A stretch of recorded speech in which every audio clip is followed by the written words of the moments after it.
მაგრამ მაინც ამღერებული ბიძინა ივანიშვილი. ქუდზე კაცის ნაცვლად თავისუფლებაზე შეკრებილი კაცზე ქუდი და მილიარდერის 27 მაისი. მოგესალმებით პოლიტიკურ კვირას რამდენიმე წუთში შევაჯამებთ.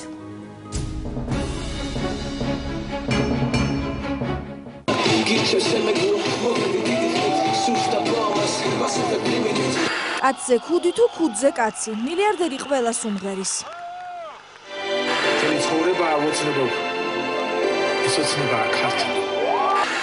ივანიშვილის 27 მაისი და ქუჩის ტრადიციის გამგრძელებლები. ძალიან გთხოვთ მივცეთ საშუალება, რომ ის სცენაზე ამოვიდეს და ყველამ ნახოთ. თავისუფლების მოედნის პოლიტიკა ნახეთ პოლიტიკურ კვირაში.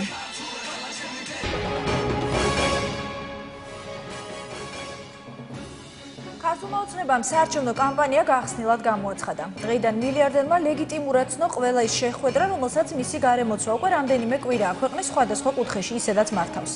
იმღერა მოუწოდა და წავიდა. ზუსტად ისე, როგორც აქამდე ხდებოდა. ქვეყნის მთავარი მოედანი ამ წუთებში მეოცნებეების გარეშე ჩვეულ რიტმში განაგრძობს ცხოვრებას. ბიძინა ივანიშვილი კი სავარაუდოდ შუშის სასახლეშია და 27 მაისს თვალს ახლა უკვე ემოციების გარეშე ადევნებს. თბილისის ქუჩებში გამართულ კიდევ ერთ ქუჩის აქციას თვალს რუსუდან ჯიქიაც ადევნებდა, რომელიც ახლა პირდაპირ ეთერში მოგვიყვება. რა ხდებოდა დღეს თავისუფლების მოედანზე? მანიფესტაციის სამზადისში ივანიშვილი ყველა შესაძლო საშუალებით ცდილობდა, რომ ხალხი ქუჩაში გამოიყვანა და როგორც თვითონ დღეს ამბობდა, უკვე ქუდზე კაცს უხმო, თუმცა სინამდვილეში პირიქით გამოუვიდა თუ რას გულისხმობს ჩემი ეს სიტყვები, თქვენ ახლა ზუსტად მისი კომენტარისგან მიიღებთ. გიგიეთ გამონათქვამი. აი ზუსტად ისეთი რამ ხდება დღეს ქვეყანაში და კაცი ქუდზე გამოდიოდა, როდესაც მტერი შემოდიოდა საქართველოში. დღეს საკუთარი ხელისუფლების წინააღმდეგ მსგავსი განწყობა აქვს ჩვენს ხალხს. კაცი ქუდზე გამოსულ მოსახლეობას დღეს მადლობას ნინელი ჭანკვეტაძე უხდიდა. მთელი დღის განმავლობაში პოლიტიკოსის იმიჯ მორგებულმა ჭანკვეტაძემ მადლობა გადაუხადა ბიძინა ივანიშვილს, ასევე იმ ხალხს, ვინც თავისუფლების მოედანზე მოვიდა და ორ ტელეკომპანიას, მაესტროსა და კავკასიას, რადგან რომარა ეს მედია საშუალებები თავისუფლების მოედანზე ხალხი არ გამოვიდოდა. მისი ნათქვამიდან ასე გამოდის, რომ ივანიშვილის მოწოდებების რუპორად სწორედ ეს ორი არხი გახდათ.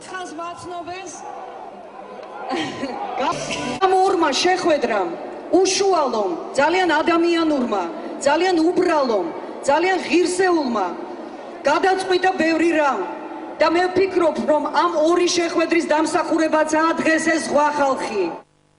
პრიასაშური საქმეები გასაკეთებელი ხელისუფლების უჯიშო აქმედებებმა მიგიყვანეს ამას მახარებს ესეთი განზრახულობები რომ გაგაჩნიათ მახარებს რომ თქვენ დათანხმდით 27-ში მეორე დღეს გადმოტანას სადაც მრეწველობა ყველაფერი ჩაკლეს და კიმირსენში და თურმე ესენი გიგანტომანია და სულშენებლობა ელანდები კიმირსენი გასაგებია კომუნიზმია და ყვავის მაგრამ ეს კაცი დემოკრატობას იბრალებს და არის დემოკრატია როგორ შეიძლება პირადად თქვენთან გასაუბრება თქვენ საქართველოს მოსახლეობის ძალიან დიდ ნაწილს მინდა ბოდიში მოუხადო რომ მე ამის დიდი სურვილი გამაჩნია მაგრამ დამიჯერეთ რომ იმდენად დაკავებული ვარ რომ აი დღეს ვერ მოახერხე დედესთვისაც და ამერიკა ბატონო ბიძინა თქვენი იმედი გვაქვს თქვენი იმედი გვაქვს ყველაფერში ამ მგონია დიდი მადლობა მე ვიზიარებ სუხარებას მე ძალიან მიყვარდა მამა თქვენი თქვენზე ამბობენ რომ ფენომენალური მეხსიერება გაქვთ მახარებს იშვიათობა ეს ბატონო ბიძინა აი ამ კამერას თუ შეხედა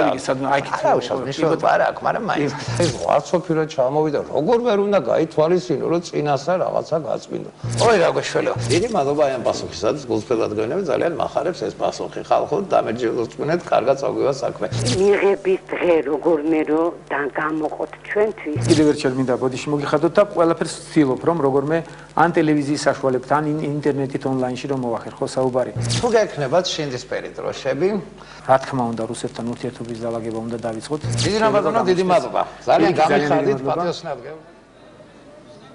მართალია ივანიშვილი მაესტროს ეთერში იფიცებოდა სიურპრიზები არ მიყვარს და ნებიერად განვავითარებ მოვლენებსო, მაგრამ სიურპრიზი მაინც იყო. გაპოლიტიკოსებული მილიარდერი ამჯერად გარეპერდა, მართალია ფონოგრამას პირის აპარატი ზუსტად ვერ ააყოლა, თუმცა მის როგორც რეპერ მომღერლის ბენეფისი მოკლე რეჩიტატივით დღეს აქციაზე მაინც შედგა.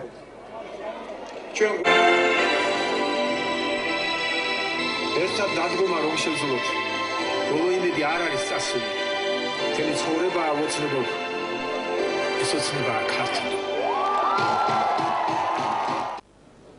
რეჩიტატივის ტექსტი თუ უბრალოდ ფონოგრამას ვერ დაამთხვია, მიმართვის ტექსტი ყურადღებით ამოიკითხა წინასწარ საგულდაგულოდ მომზადებული ეგრეთ წოდებული შპარგალკიდან. ფურცლები, რომელიც ივანიშვილს ხელში ეჭირა, თავიდანვე ცხადი გახდა, რომ მისთვის ძალზედ მნიშვნელოვანი იყო, რადგან კადრებში ნათლად ჩანს, როგორ გადაარჩინვა ივანიშვილმა თავის სიტყვით გამოსვლა, როცა ტექსტი რამდენჯერმე დაუცურდა ტრიბუნიდან, თუმცა დროულად მოასწრო და საკუთარი ტექსტი ქარს არ გაატანა.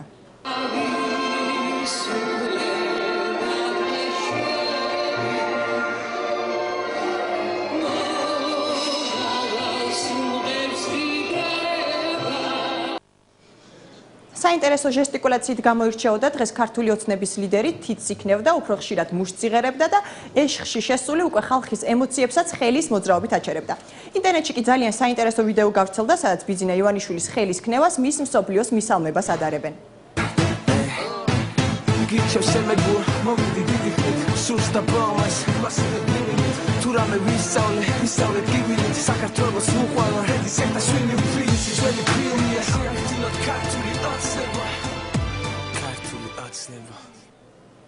ივანიშვილის კუთვნილ ქართულ ბანკთან დღეს ქართული ოცნების მხარდამჭერები ოცნების მაისურებს და სხვა ატრიბუტიკას არიგებდნენ. მეოცნებებმა საკუთარ საგარეო ორიენტირზე ყველაზე საინტერესო განცხადებები სწორედ აქ გააკეთეს. ჩვენ არ გვინდა ამერიკა და მივდივართ რუსეთისკენ, ეს მეოცნებების ძირითადი პათოსი იყო.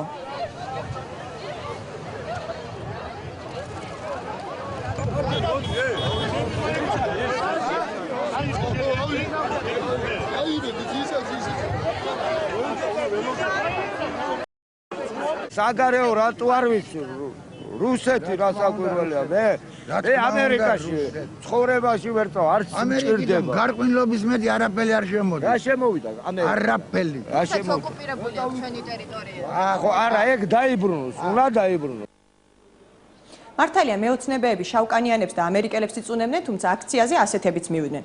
როგორც ისინი ამბობდნენ, თავისუფლების მოედანზე საქართველოს დამოუკიდებლობისა და დემოკრატიის დღის აღსანიშნავად შეიკრიბნენ. ჩვენ შეგვიძლია ეს კომენტარი ახლა მოვისმინოთ. აქ თავისუფლების დღის აღსანიშნავად მოვედი. ბევრი ხალხია და მეც აქ ვარ. თავისუფლების დღე გუშინ იყო.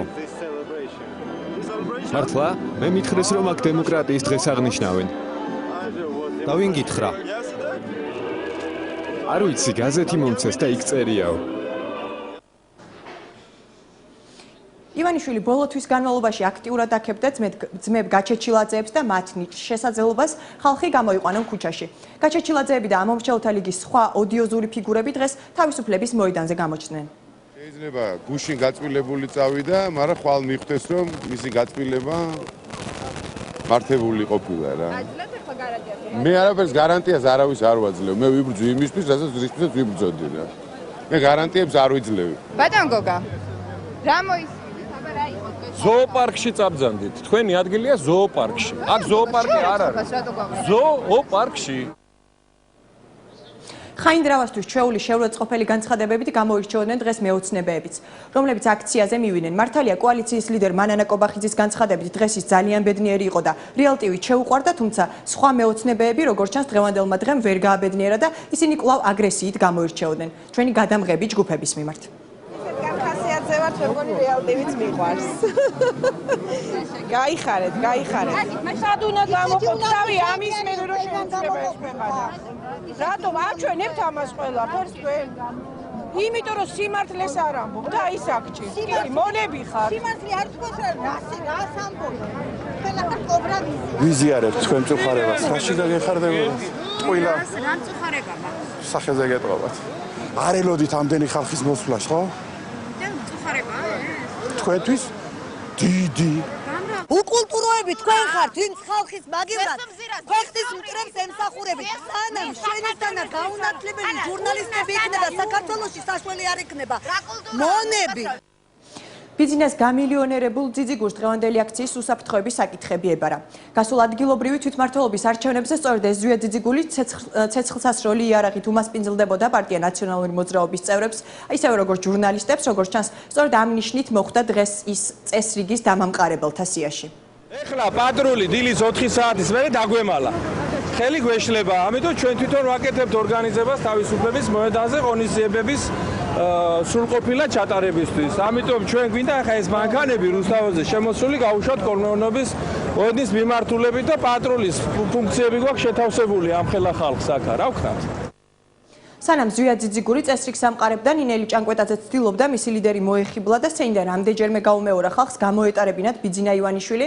ივანიშვილისთვის კორიდორს რომ ათავისუფლებდნენ, პატარა გოგონა ჭყლეტვაში მოაყოლებს ამ კადრებს ტელეკომპანია მაესტრო პირდაპირ ეთერში გადასცემდა, თუმცა ფაქტი არ აღუნიშნავს. ძალიან გთხოვთ მივცეთ საშუალება, რომ ის სცენაზე ამოვიდეს და ყველამ ნახოთ.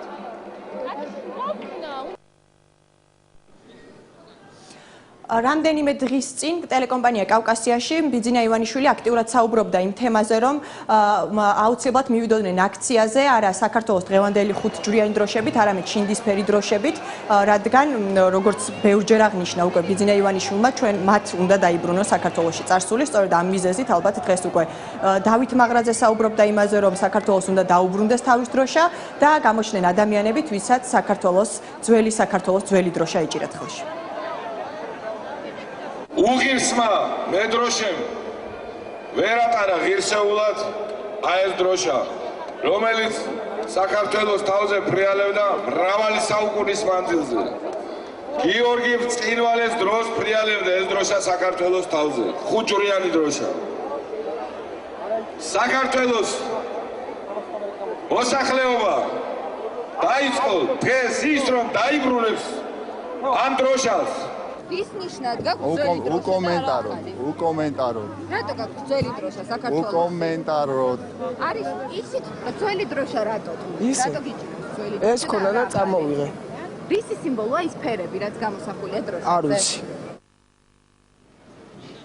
აუცილებელი არ არის ისტორიის წიგნი წაიკითხო, შეგიძლიათ უბრალოდ Google-ში ჩაწეროთ და ინფორმაციას აუცილებლად მოიძიებთ იმის შესახებ, რომ გაბრწყინებულ საქართველოში თამარის დროსაც, გიორგი ბრწყინვალის დროსაც, სწორედ 5 ჯვრიანი დროშებით დროშით სარგებლობდა ჩვენი ქვეყანას, 5 ჯვრიანი დროშა იყო ჩვენი ქვეყნის სახელმწიფოებრივი სიმბოლო, თუმცა ამაზე დღეს მეოცნებეებს არ უდარდიათ, რამდენიმე დღის წინ ბიძინა ივანიშვილმა მიიღო პირობა თავისუფალ ჟურნალისტ დავით აქუბარდიასგან, რომ შეუერთდებოდა პოლიტიკურ აქციას და დღეს მან ეს პირობა არ დაარღვია და იქ მივიდა. მე უწევ ქართველ ხალხმა. უერთდებით ამ აქციას. ვერ ახედავთ? გაიხარე შვილო, გაიხარე. ძალიან იმედიანად იყო დღეს განწყობილი, მეცხრე არხის ეთერში საუბრობდა დღეს თია წულუკიანი, ძალიან საინტერესო ფრთიანი ფრაზით გამოირჩეოდა, სწორედ ეს ფრაზა იყო ალბათ ის, რამაც მთელი პათოსი მისცა დღევანდელ დღეს 27 მაისს მეოცნებეებისთვის. დღეს ხედავთ, რომ ზედაგვცინის ყველას თავზე კარგი ამინდია. კარგი ამინდით კმაყოფილები დაშალეს დღეს თავისუფლების მოედანზე შეკრებილი საზოგადოება, კიდევ ერთხელ უკვე მე რამდენად ალბათ ვეღართ ჩამოთვლი თავისუფლების მოედანზე ან რუსთაველის გამზირზე იკრიბებიან და შემდეგ ესე ძალიან მარტივად თავადვე შლიან ამ ხალხს. ვერანაირი პირადი მატერიალური კეთილდღეობა ვერ მოგანიჭებს ბედნიერებას, როდესაც შენი ხალხი უბედურია. როდესაც მილიონ ნახევარზე მეტი ადამიანი სიღარიბის ზღვას ქვემოთაა, როდესაც მოსახლეობის დიდ ნაწილს ბანკის ვალი აღჩობს. რუსუდანს დროებით ვემშვიდობები გადაცემის მეორე ნაწილში იგი ინტერნეტ მედიის სიახლებით ისევ შემოგვიერთდება, მანამდე კი პოლიტიკური კვირის ეთერი პოლიტოლოგ დავით ამირეჯიბს ეთმობა მეოცნებების 27 მაისს ახლა უკვე ექსპერტი შეაფასებს, მანამდე კი წარმოგიდგენთ ინტერაქტივს, რომელიც ასე გამოიყურება. რამდენად გაამართლა მეოცნებეთა აქციამ. თქვენი პოზიციის გაგებამდე საკუთარ მოსაზრებას დავით ამირეჯიბი გაგვაცნობს. მოგესალმებით ბატონო დავით, დიდი მადლობა სტუდიაში მობრძანებისთვის. მადლობთ რომ ჩვენ თქვენთან ერთადაც და მანამდეც ადევნებდით თვალყურს იმ აქციას, რომელიც დღეს 27 მაისს მიმდინარეობდა. მე სუდანისგან უფრო მინდოდა ფაქტების კონსტატაცია, რაც იქ ხდებოდა, თქვენგან შეფასებითი ნაწილი იქნება ძალიან საინტერესო. ეს არ არის პირველი აქცია, რომელიც იმართება თავისუფლების მოედანზე ან რუსთაველის გამზირზე. თქვენ თუ მოგეჩვენათ, რომ ეს იყო რამეთი განსხვავებული, თუ იგივე იყო ყველაფერი? იცით რა, მე უბრალოდ მახსოვს ეროვნული მოძრაობის აქციები, რომელსაც დამოუკიდებლობა მოგვიტანა. და ის გამოსვლებიც, ის დებატებიც, იცით, აი პირდაპირ სხვადასხვა აზრი და სხვადასხვა პროექტი, რომელიც იქ ისმოდა ხოლმე, არა მარტო თქვა პოლიტიკური ძალების მიერ. მოგეხსენებათ, მაშინ არჩევნები იყო, აი პირველი მრავალპარტიული არჩევნები და ყველა ეს პარტია მონაწილეობდა ერთად ამ დებატებში. ესე იგი, არ ქონდათ მტრის ხატი ერთმანეთის მიმართ. არავით არ. ეხლა მე ვფიქრობ, რომ იცით იმ განცხადებების ფონზე, როდესაც არის ლაპარაკი, რომ ან ჩვენ უნდა მოგვემხროთ, ან ხელისუფლებას უნდა მიემხროთ, არა, ეს იმას ნიშნავს, რომ ის ვინ ჩვენ არ გვემხრობა, ჩვენი მტერია. ამას ღიადაც აცხადებენ. დიახ და ეს არის არა უბრალოდ პოლარიზაცია საზოგადოების, არამედ მტრის ხატით პოლარიზაცია.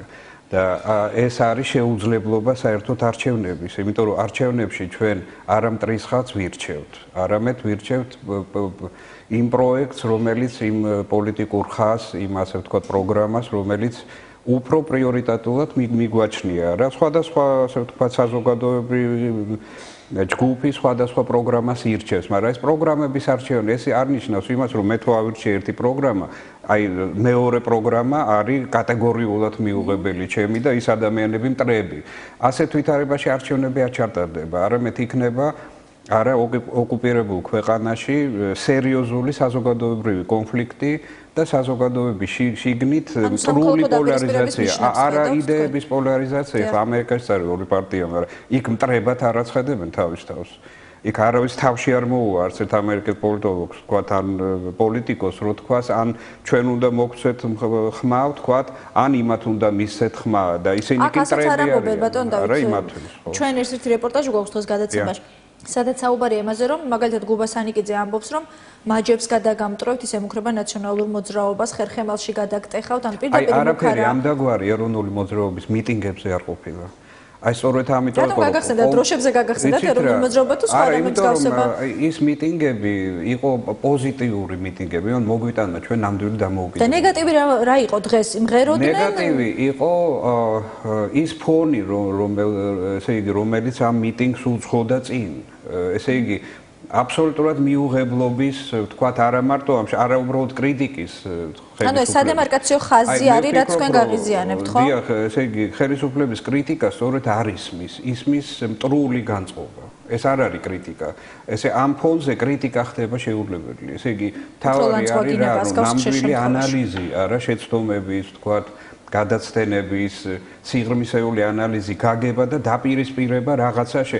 როდესაც ის მტრად არის გამოცხადებული, არა აქ არავითარი კრიტიკა აღარ ხორციელდება. ან ჯანსაღი პოლიტიკური პროცესი არ დიახ, ამიტომ არჩევნები იქცევა ფარსად და არჩევნები ხდება საზოგადოებრივი, აი მტრულად დაპირისპირებული მხარეების, რაც არის ჩვენი მტრის ოკუპანტის პირდაპირ მიზანი და ოცნება, რა. ქართული ოცნება სწორედ საქართველოს შესახებ ეს არის რა დაყონ დაგვაპირისპირონ და არჩევნები გადააქციონ ასე ვთქვათ და მიზანს ამ შემთხვევაში ეს ახალი პოლიტიკური ძალა ნებსით უნებლიეთ ემსახურება? დიახ, ასე გამოდის რომ ემსახურება. ეხლა კიდე რა კითხოთ დიახ ბატონ დავით, უკაცრავად ჩაგეკითხებით დღევანდელი შეხვედრა არჩევნებზე საუბრობდით თქვენ და ამბობთ რომ ამ ვითარებაში შეუძლებელია არჩევნების ნორმალურად ჩატარება. ეს არის არჩევანი, ეს არის მიმხრობა და დაპირისპირება. დიახ, დღევანდელი დღე მათ გამოაცხადეს წინა საარჩევნო კამპანიის დაწყება და მათ ღიად თქვეს თუ არ ჩავთვლით რამდენიმე განცხადება, სადაც სისხლზე და დაპირისპირებაზე იყო საუბარი, რომ ისინი არჩევნების გზით აპირებენ ხელისუფლების შეცვლას. რა იყო დღევანდელი დღე თუ არა წინა საარჩევნო კამპანიის დასაწყისი, ან რაში დასჭირდათ კამპანიის დაწყება ქუჩაში? ეს ძალების მოსინჯვა იყო თუ რაღაცა ტესტირება მხარდამჭერების? იცით, ქუჩაში მე ვფიქრობ, იმიტომ რომ უბრალოდ აი ეს ბევრი ადამიანი, რომელიც ნამდვილად არის, იცით, უკმაყოფილო სოციალური პოლიტიკით, არა, რაღაცა ძალიან ბევრი პრობლემა დაგვიგროვდა, რა, ესე იგი, ნაწილი ამ პრობლემების ომამდეც არსებობდა, არა, მაგრამ მაშინ შედარებით უფრო ისე კარგად მოვდიოდით შედარებით, არა, ომის შემდეგ სერიოზული დარტყმა მიიღო ქვეყანამ, არა, აი ყველა მხრიდან, არა მარტო თქვათ ფიზიკური ძალა შემოვიდა მტერის, არამედ ეკონომიკური, აი ყველანაირი რაც კი შეიძლებოდა და ეს ჩვენ გადავიტანეთ მეტნაკლებად ფეხზე ვდგევართ, არა, მაგრამ ცხადია უამრავი უკმაყოფილო ადამიანი არის. და ამ ადამიანების მობილიზება მოახერხეს. უკმაყოფილი რო გითხრათ, მაგალითად ჩემი. ალბათ უკმაყოფილი ადამიანი ცოტა აქვს ქვეყანაში. რთულია ასეთი მონახვა. ამიტომ ეს ადამიანები რო დღეს გამოვიდნენ, ეს არის ძალიან კარგი. იმიტომ რომ ეს ნიშნავს იმას, რომ საქართველოს სოციალურად აქტიურია. როგორც აი ყოველთვის იყო ეს არა. ამის ჩვენება უნდათ ლიდერებს დღეს. მე ვფიქრობ, რომ არა იმდენად ჩვენება, რამდენადაც манипуლირება ამ ხალხით. იცით, ჩვენ აი უბედურებაზე, პრობლემებზე, არა საომარ ვითარებაში მყოფ ქვეყანაზე, არა სერიოზულ გაჭირვებაზე, რომელიც ხალხში არის, უნდათ, ესე იგი, აი ამ ენერგიის გამოყენება გარკვეული ძალების ლეგიტიმაციისათვის და ეს გარკვეული ძალები არის საბჭოთა ელიტა. სრულიად უდაოდ. ეს ის ხალხი არის, ვინც 9 აპრილის შემდეგ შევიდნენ კომპარტიაში. და მე მინდა გაგახსენოთ, რომ კომპარტია იყო სწორედ მომწყობი 9 აპრილის. რესპუბლიკურ პარტიას გულისხმობთ ამ შემთხვევაში. დიახ, ზუსტად. დავით უსუფაშვილს. ამიტომ როდესაც ადამიანები, რომლებიც არიან, ესე იგი, ლიდერები, რა, აი ამ ჯგუფის და არიან, ну, პირდაპირ როგორ გითხრათ, როდიონოვის მხარეს მდგარი ძალა და ესე იგი, რომელიც ყველანაირად, ასე ვთქვათ, მხარს უჭერენ და აი de facto ასე გამოდის, არა და დგებიან იმ ძალის მხარეზე, რომელიც რეპრესია მოაწყო და სტუდენტები გაანადგურა და მოკლა ფიზიკურად, არა? და სხვა შორის 9 აპრილმა მოგვიტანა სწორედ დამოუკიდებლობა. ესე იგი, ის ხალხი, ვინც მაშინ ამის წინააღმდეგი იყო და რეპრესიულ მხარეს მისცა პირდაპირ რა აგრესორს ანუ ივანიშვილის გარემოცვაზე გაქვთ ამ შემთხვევაში საუბარი? ივანიშვილის გარემოცვაზე, დიახ, და ისინი დღეს გვევლინებიან, ასე ვთქვათ, აი ქართული ოცნების ლიდერებად, არა? ეს მიუღებელია სრულიად. ბატონ დავით, ქართული ოცნება. პირდაპირ შემიძლია ვთქვა, რომ ეს ადამიანები არიან კაციჭამიები. ნამდვილი კაციჭამიები, არა? იმიტომ რომ კომპარტიამ, ესე იგი, ჩვენ ფიზიკურად გაგვანადგურა და განადგურების შემდეგ ჯერ დამარხული არ იყო ხალხი და გაცივებული მკვდრები, ეს ადამიანები შედიან კომპარტიაში. რა დავარქვათ მას თუ არა კაციჭამიები? და მე ივანიშვილს მინდა ვკითხო, რაც უნდა კაციჭამიები გვერდით რო უდგას? და იმ პარტიას მინდა უთხრა, რატომ არის მთავარი კაციჭამია ლიდერი პარტიის? ესე იგი, თქვენ იზიარებთ ამ განწყობებს, ხო? თუმცა დღეს ივანიშვილმა 9 აპრილი მოიხსენია პირველ რიგში, როდესაც ირკვით გამოსვლა დაიწყო. და ის რომ ესე იგი ლებედს აძლევდნენ იმას რა ქვიან სერიოზულ რესურსს არა თავის დროზე და გარბაჩოვი გამოაცხადა საერთოდ ესე იგი იმათ რომ დემოკრატიულმა ლოზუნგმა და დემოკრატიზაციამ თურმე დაშალა საბჭოთა კავშირი და ერთხელ არ უხსენებია სიტყვა დამოუკიდებლობა თავის დღევანდელ გამოსვლაში. ცით ჩვენ ძალიან კარგად ვიცით ფსიქოლოგებმა რომ თავარი არა მხოლოდ ისა, რას ამბობ, არამედ გაცილებით მნიშვნელოვანი შეიძლება იყოს, რას არ ამბობ.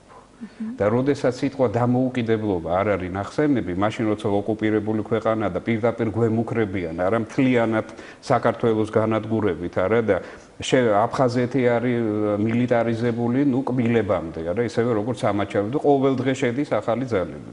არა, გიუმრის ბაზა არის ქცეული პირდაპირ აგრესიად საქართველოს წინააღმდეგ. ამ ვითარებაში სიტყვა დამოუკიდებლობა არ არის თავარი ამოცანა რა არის პოლიტიკოსი. ანუ ივანიშვილს კი არ გამორჩა, გამოტოვა ეს სიტყვა თქვენ. რა თქმა უნდა, ეს ხო ძალიან ნიშანდობლივია რა.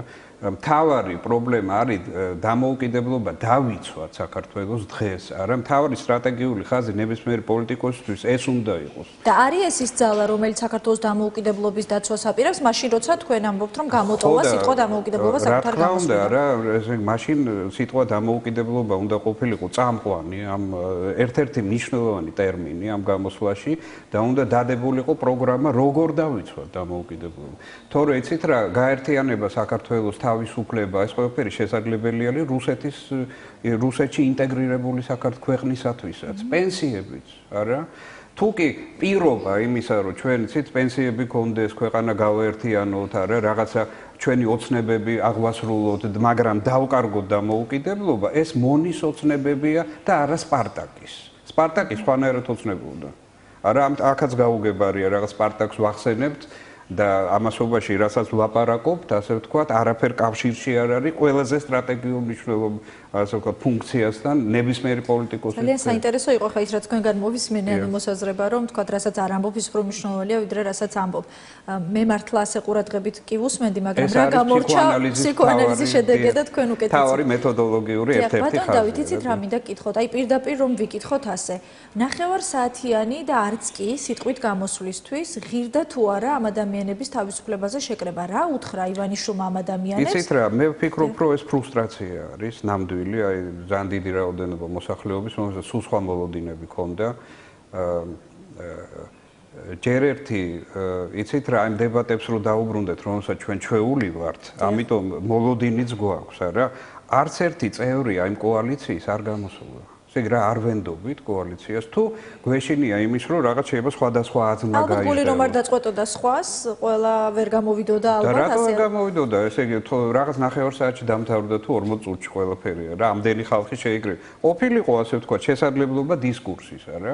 მაგრამ დისკურსი არ იყო არანაირი თვით ივანიშვილის გამოსვლაში, იმიტომ ის უბრალოდ კითხულობდა ტექსტს. სხვა შე ძალიან ცუდად ისმინებოდა, დიქცია არ უვარგა, ნუ რას იზამ, ესე იგი მაგრამ ესე იგი ვიცით რა კითხვა ამდენი ხალხის შეკრება იმისთვის რომ რაღაც ფურცლები წაიკითხო ეს ფურცლები შეიძლება ინტერნეტში დადო გამოაქვეყნო რა პრობლემაა რა თუნდა ამას ამდენი ხალხის შეკრება ერთ-ერთი ნათელი წერტილი და ყველაზე დიდი რესურსი ივანიშვილის არის ბერა ის არის ახალგაზრდა უაღრესად ნიჭიერი ადამიანი ახლა მე ძალიან მიყვარს ჯაზი და ვხედავ რომ ეს მართლაც სერიოზული რესურსია იცით იმიტომ რომ ეს არის სავსე შემოქმედებით ეს ბიჭი არა ყველგან ასმენინებენ რეგიონებში დარბაზში შეკრება მხარდამჭერებს ბერას ის ახალგაზრდები რომელიც იქ გარშემოდგანან მასთან ძალიან სიმპათიური ხალხია ყველა არა უაღრესი პოზიტივი მოდის მაგიტომაც ხომ არ ამღერდა დღეს ივანიშვილი მართალია ფონოგრამაზე მაგრამ მაინც პოზიტივი მოდის რომ მე მგონი თვითონ მამისთვისაც ეს აი ფსიქოლოგიურადაც ძალიან ასე ვთქვათ ის არის არა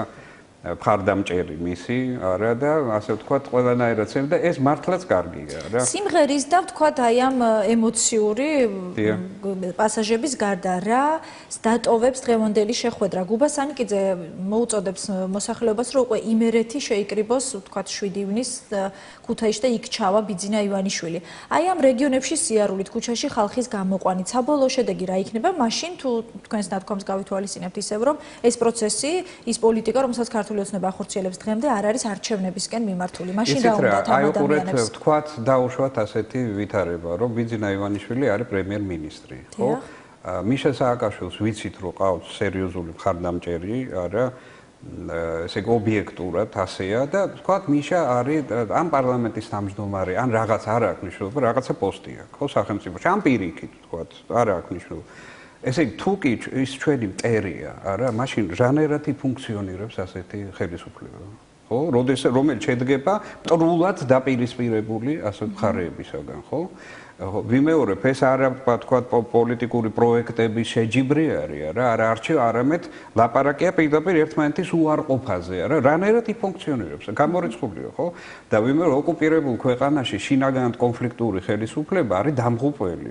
მით უმეტეს, როდესაც ტენდენცია არის, რომ ხალხი დაუპირისპირონ ერთმანეთს, ამორჩევლები, არა, ესე იგი ელექტორატი. ეს არის უბრალოდ დაღუპვა, რა, ქვეყნის. რაზე ფიქრობენ საერთოდ? მე აბსოლუტურად არ მესმის ის პოლიტიკოსები, რომლებიც ამ ბიძინას გარშემოა, ან ესე იგი მიშას გარშემო არის, რატომ არ ხდება არსებითი გარჩევა იმ კატასტროფის, რაც გველოდება? ეს არის ხო მთავარი რა. ნუ არავინ არ ხდება და ამაზე არ საუბრობს, ერთადად კრიტიკა გადაზრდილი ლანძღვაგინებაში გვესმის უმეტესად. დიახ, ეს კრიტიკა არ არის, არც ერთი მხრიდან, არც მეორე მხრიდან სხვა შორის. იცით რა მინდა კითხოთ ბატონ დავით, დღეს იქ გამოჩნდნენ, ნუ ახალი სახე და ვინც აქციაზე ჯერ სიტყვით არ გამოსულა, ეს იყო ბიძინა ივანიშვილი და ალბათ ეს ჩემი სუბიექტური მოსაზრება, ამიტომ დაუთმეს მხოლოდ მას ტრიბუნა და სხვები იდგნენ ჩრდილში მის უკან, ხომ? მაგრამ დღეს ასევე აქციაზე გამოჩნდნენ, ნუ აქციებთან გაიგივებული ადამიანების გულისხმობ გოგა ხაინდრავას, ძმებ გაჩეჩილაძეებს და ასე შემდეგ. ყველა ამ ადამიანს რაღაცა გამოცდილება აქვს და თავად ბიძინა ივანიშვილი ამბობდა, რომ ამ ადამიანებს აქვს დიდი უნარი ხალხი ქუჩაში გამოიყვანონ და ამიტომ ცემ პატივს გულისხმობ ამ შემთხვევაში გაჩეჩილაძეებს.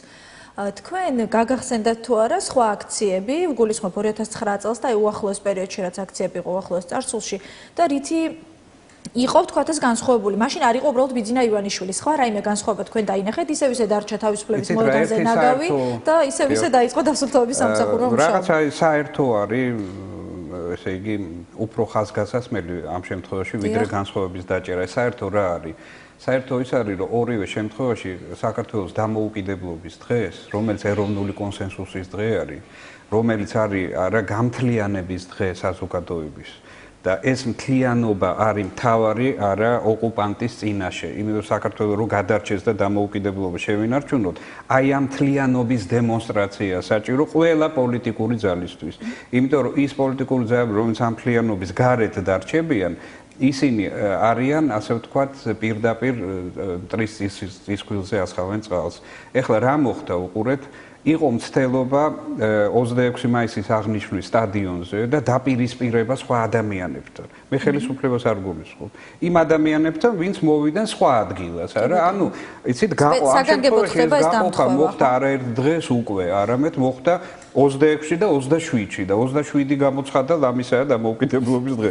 ნუ იმ შავკანიანისთვის ყოველ შემთხვევაში. შავკანიანისთვის კი არა, მე მგონი ყველასთვის არა, იმიტომ რას ვზეიმობთ. რატომ 27 და იმიტომ ხო არა რომ ასე ვთქვათ ცნობილი პოლიტიკოსის ასე ვთქვათ კობას 130 კამოს, პარდონ, ესე იგი 130 წლის იუბილეი არის დღეს 27-ში. აჰა, ეს მე მგონი არც იცოდნენ ქართული ოცნების. არ ვიცი იცოდეთ თუ არ იცოდეთ, მაგრამ ამ იმედია ამან არ შეგრება. არა, თავიდანვე იყო გათვლა 26 მაისზე ფაქტია, იმიტომ რომ განაცხადი იყო შეტანილი. მაშინ უყურეთ მთელი საქართველოს 26 მაისს ესე იგი ხდება რა დამოუკიდებლობის დღეს და აღნიშნავს და ეს პოლიტიკური ძალა აღნიშნავს 27-ში. რატო ისევ უპირისპირდება რა დანარჩენ საქართველოს? ანუ აქაც ჩანს რა აი ამ შემთხვევაში ეროვნული კონსენსუსის და მთლიანობის იდეისადმი არა აი სხვა და ესე იგი ფაქტურად გახლეჩის და ამ იდეის ხლა შარშან რაც მოხდა არა ეს უბრალოდ ჩაშხამება იყო 26 მაისის. რატომ მაინც და მაინც 20? იმიტომ რომ ვიმეორე 26 მაისი არის ყველაზე უფრო ასე ვთქვათ ცუდი და ტრაგიკული დღე საბჭოთა ნომენკლატურისთვის არა რუსეთისთვის, ქართველი საბჭოთა ნომენკლატურისთვის არა ეს არის 9 აპრილის ასეთივე დღე არის. პირდაპირ მცდელობაა რომ ეს დღე ეროვნული დღესასწაული აღარ იყოს. დიახ, ანუ ეროვნულ სიმბოლიკას, ეროვნულ იდეას, კონსენსუსის საფუძველს რაც კი არსებობს, არა, იქ მიაყენო დარტყმა. ასე რომ მე ვფიქრობ, რომ 27 მაისი არის ძალიან ცუდი სიმბოლო. ძალიან ცუდი, იმიტომ რომ ეს ვიმეორებ არის დაპირისპირება და გამორჩევა არა აი სხვა ადამიანებისაგან, რომელიც ამ ასე ვთქვათ ძალიან დიდ და მნიშვნელოვან თარიღს აღნიშნავენ 26-ში. ბატონ დავით, მოდით ახლა ჩვენ ერთად ვნახოთ, რამდენმა ადამიანმა გამოხატა თავისი პოზიცია ჩვენს ინტერაქტივში, რომლის შეკითხვაც ასეთი იყო, რამდენად გაამართლა მეოცნებეთა აქციამ და შემდეგ თქვენს მოსაზრებას მოვისმენ ამასთან დაკავშირებით. 78.4% მიიჩნევს, რომ ამ აქციამ არ გაამართლა და ის იმედი, რაც იყო, არ გამართლდა.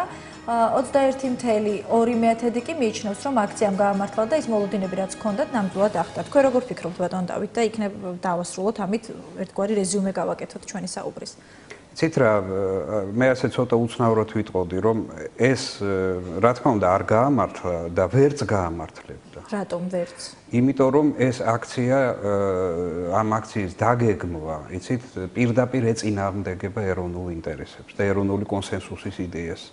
ამიტომ ასეთი რაღაცეები საქართველოში არ ამართლებს, იმიტომ რომ ქართველი ხალხმა თავის არა ასე ვთქვათ გარბაჩოვის რაღაცა ტერმინით და მისი პოლიტიკის შედეგად მიიღო სინზე დამოუკიდებლობა, არამედ საკუთარი სისხლით ჩვენ მოვიპოვეთ დამოუკიდებლობა, იცით და ჩვენ არ გვეშლება არაფერი. თუმცა ივანიშვილი კმაყოფილი ჩანდა დღეს. ხო, ივანიშვილი ბერათი იყო კმაყოფილი, ისევე როგორც მე და მე მიმაჩნია რომ ძალიან დიდი ასე ვთქვათ პოზიტივი და ძალიან დიდი კარგი შედეგი დღეს ჰქონდა სწორად ბერას. მე მგონი ავირჩიოთ ბერა პრეზიდენტად და არა 16 წლის არის ჯერ მგონი ამის საშუალება. ძალიან თანამედროვე ბიჭია, უაღრესად ასე ვთქვათ ესეთი განვითარებულია, ცოტა მაიკ ჯექსონს ბაძავს თეთრი ხელთათმარები აკლდა, თორე და ნუ რა ვიცი, აი პირადად ჩემთვის აი ის და მისი კამპანია ახალგაზრდების ნათელი წერტილი. ძალიან დიდი მადლობა ბატონ დავით. ბერა პრეზიდენტად გთავაზობ. მადლობთ ბატონ დავით. დავით ამირეჯიბი იყო ჩვენი სტუმარი, ახლა კი განვაგრძობ გადაცემას. საარჩევნო კამპანიის ოფიციალურ გახსნამდე ქართული ოცნება სკანდალში გაეხვა. გვარი ივანიშვილი ფულთან დაკავშირებით ამჯერად ასპინძაში გაჟღერდა. პოლიტიკური კვირა შეეცადა გაერკვია რა მოხდა ქართული ოცნების ასპინძის ოფისში. ნახეთ რა სყვება ოპერატიული მასალა და რა სყვებიან ადგილობრივები. იდგნენ და ელოდნენ. უსაზღვროა მთების მოლოდინი. წინა საარჩევნოდ მთაში ძელიან. პროგრამებსა და დაპირებებს. არ ელოდნენ სკანდალებს, მაგრამ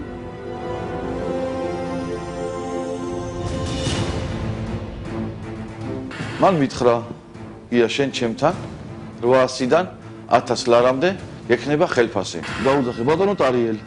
ჩამოდი ერთი საქმე მაქვს, ჩამოვიდა. ხელფასი რომ მოვთხოვე, ჩვენ ლაპარაკი გადაიზარდა ცოტა ხმა მაღალში, კამათში, რადგანაც ერთმანეთს მივაყენეთ სიტყვიერი და ფიზიკური შეურაცხყოფა.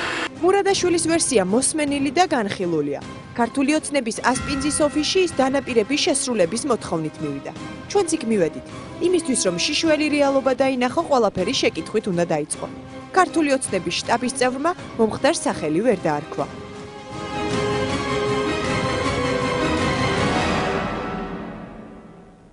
მიზეზი რა იყო სინამდვილეში? სინამდვილე არ ვარ ცეკვის გუში. იმიტომ რომ მე არ ვიყავი. მე მგონი რა ვიცი. როგორ დავაკვირდე, ვაწყოთ რა ვაწყო. თუ მე ხიცა, აგენ მე მუშაობ.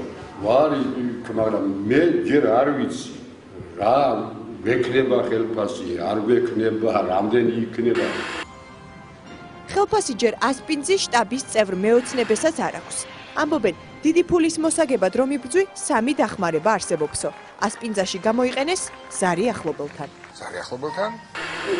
პროვოკაცია იყო და პროვოკაცია იყო ფაქტურად. ტარიელმა დაიბარა პროვოკაცია იყოვო. თუმცა კამერის წინ ასპინძელი მეოცნებე ოფიციალურ კომენტარს მაინც მოერიდა. არაფერს არ გეცნობ. არ მინდა რა. შემდეგ შეეცადა ჩვენი კამერის ობიექტივისთვის აერიდებინა ნარდი. ნარდიო და ეს ჩვენი კი არ არის. არ უნდა დაგვეჯერებინა მეოცნებეების საქმის ნაცვლად ნარდით რომ ერთობიან. არ მორიდებია ეჩვენებინა, სად სძინავს მისი შტაბის უფროს და როგორ ადევნებს თვალს ქვეყანაში რა ხდება. ყველაზე მნიშვნელოვანი რაც არის ქვეყნის სიყვარული, ხო? ივანიშვილს ოფისში რომ სძინავს უსახლკარო არ გეგონოთ. მის სახლს ასპინძის რაიონის სოფელ ხიზაბავრაში მივაგენით. სახლს საგულდაგულო დადევს რამდენიმე ურდული. ამ სოფელში ზღვის დონიდან 1500 მეტრზე სადაც ცა მიწასთან ძალიან ახლოსაა, როგორც ამბობენ, ცამდე მართალ ამბავს სოფლის ბირჟაზე ყვებიან, სადაც პირზე ურდული ნამდვილად არადევთ. ახალ შტაბის უფროსი ყოფილა, ესწრება რომ რაღაცა გაიტანოს აქედან. დაპირებები ის მოქმედია, მაგას უნდა საუბარი, მაგრამ დაპირება უბრალოდ არ დაპირებას ასრულება უნდა. ხიზაბავრელებთან პირმართალი საარჩევნო სუბიექტი რომ გახდე, რამდენიმე მოთხოვნა უნდა დააკმაყოფილო.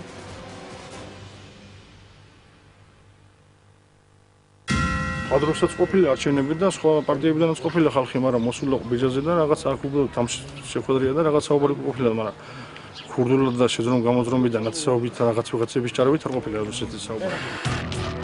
სოფლის ბირჟაზე რომ ყველაფერს თამამად იტყვი, სოფლის ცხოვრების წესიც უნდა გაიზიარო.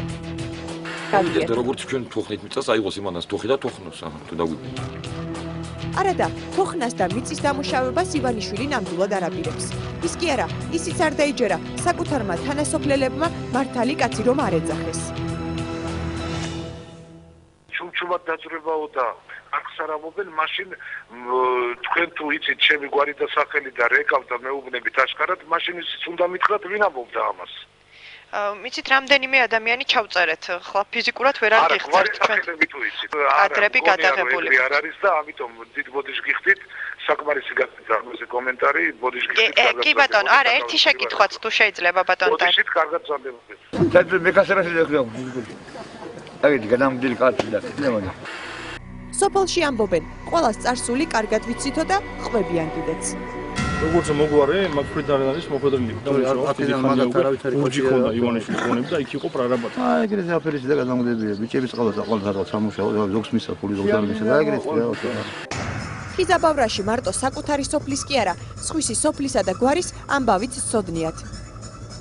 ხატაშურის მე იმის სოფელში დავყოფი ვარ და ის არის ივანაშვილი, აგრე უძახიან, საჩხერეში, ჭორვილაში. ბრიგადირად ნამუშევარი ტარიელ ივანიშვილი დღეს ჯიუტად პოლიტიკოსობას იჩემებს და ასეთივე სიჯიუტით მურადაშვილის ინციდენტს ხელისუფლების პროვოკაციას უწოდებს. ეს იყო კარგად დადგმული პროვოკაცია, ჩემო კარგო. ანუ თქვენი კაც არასოდეს არაფერს დადგმული, კარგად ჩაფიქრებული, მაგრამ ცუდად განხორციელებული. წარსულში რომ სიტყვას არასრულებდა, ამას ხიზაბავრაში ყვებიან. ასპინძაში უკვე პოლიტიკურ ფულზე საუბრობენ. თუ კაცი მიუტანს ბლომად ხმებს, იმას ახლა არ დატოვებენ და თან რეგიონად გადაუხდიან, ეგეთი გამიგია ახლა. უპირდები უნდა მიცე, თუ არ უნდა მიცე, არც უნდა დაპირდე, ხო? ფულის სანაცვლოდ როგორ შეიძლება კაცმა ხმები მიცეს? ერთი კაცის, ერთი ფასდაუდებელი საარჩევნო ხმისთვის ასპინძაში მეოცნებებს ფასი დაუდიათ. ფულზე აღარაფერი არ იყიდია. ასპინძაში კარგად ჩანს, რომ მომავალს და არჩევანს ფულზე არ გაყიდიან. ისტორიულად ბრძოლის სიმბოლოდ ქცეულ ქალაქს სურს ოცნებები აგურ-აგურ შენებით აისრულოს. პოლიტიკაში წასული ასპინძაშიც ბევრი უნახავთ. ისინი, ვისაც შეუძლიათ იარონ მყარი ნაბიჯებით, ტალახში ამოსრულებით და ისეთებიც, ვინც ჯერ კიდევ დააბადებს. დამაცადეთ, გამოფხიზლდი. ამერე ვისაუბრე.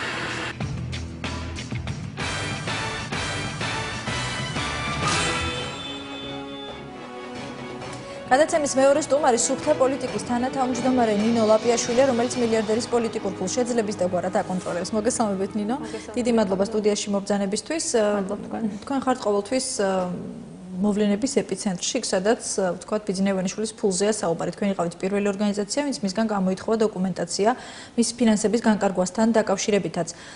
აი ამ კონკრეტულ ფაქტს თუ იცნობთ, რაც შინაგან საქმეთა სამინისტრომ გაავრცელა და შეგვიძლია თუ არა ვთქვათ, აქაც პოლიტიკურ ფულზე ვისაუბროთ, ისე ღიად, როგორზეც ამაზე ვთქვათ აკეთებენ განცხადებებს ასპინძაში. მოგესალმებით კიდევ ერთხელ გავეცანი შინაგან საქმეთა სამინისტროს მიერ გავრცელებულ განცხადებას და აგრეთვე როგორც ჩვენთვის ცნობილი არის სისხლის სამართლის საქმე სისხლის სამართლის კოდექსის 239 მუხლით დაიწყო, მაგრამ ამის გარდა ჩვენ მიგვაჩნია რომ აქ ყურადსაღები არის და მხედველობაში არის მისაღები ის რომ ამ საქმეში მონაწილე ორივე სუბიექტს შეიძლება მათი ქმედება შეიძლება შეუსაბამო იყოს მოქალაქეთა პოლიტიკური გაერთიანების ორგანული კანონთან. რომელს უფრო ეხება ეს თქვა ტარიელ ივანიშვილს თუ იმ ადამიანს ვინც ჩვენებას აძლევს? იცით რა, ერთის მხრივ მოქალაქეთა პოლიტიკური გაერთიანების შესახებ საქართველოს ორგანული კანონის ნაცვლად არის გაწერილი და ზოგადებულებებში საუბარია იმაზე რომ პარტიას ეკრძალება კანდიდატის წარმომადგენლის ან სხვა პირის მეშვეობით რომ მოქალაქეებს, საქართველოს მოქალაქეებს შეპირდეს რაიმე მატერიალურ ფასეულობას. აქ საუბარი არ არის მცირე ღირებულების მქონე ნივთებზე, როგორც შეიძლება, რომელიც წინა საარჩევნო კამპანიისთვის შეიძლება გამოიყენონ, როგორც არის მაისურები, კეპები, დროშები და ფულზე იყო ხო საუბარი 800-დან 1000 ლარზე. როდესაც საუბარია უკვე მატერიალურ ფასეულობაზე, ამას პირდაპირ გრძელავს ორგანული კანონი, ასევე აკრძალული არის მოქალაქისთვის რაიმე მომსახურების შეპირება, ან ფიქციური შრომითი ურთიერთობის შეპირება, ან სხვა რაიმე ტიპის მომსახურების შეპირება. სწორედ აი ესეთი ტიპის გარიგებას ძალიან გავსეს ბუნებრივია უდანაშაულობის პრეზუმპციიდან გამომდინარე რაიმეს მტკიცება ამ ეტაპზე ძალიან რთული არის, მაგრამ იმის გათვალისწინებით რომ საქართველოს ორგანული კანონი პირდაპირ უგრძელავს პარტიას და მათ წარმომადგენლებს გავსი ტიპის ურთიერთობაში მოქალაქეებთან შესვლას, რა თქმა უნდა ბუნებრივად შეგვიძლია დავსვათ კითხვები ამ საკითხთან დაკავშირებით.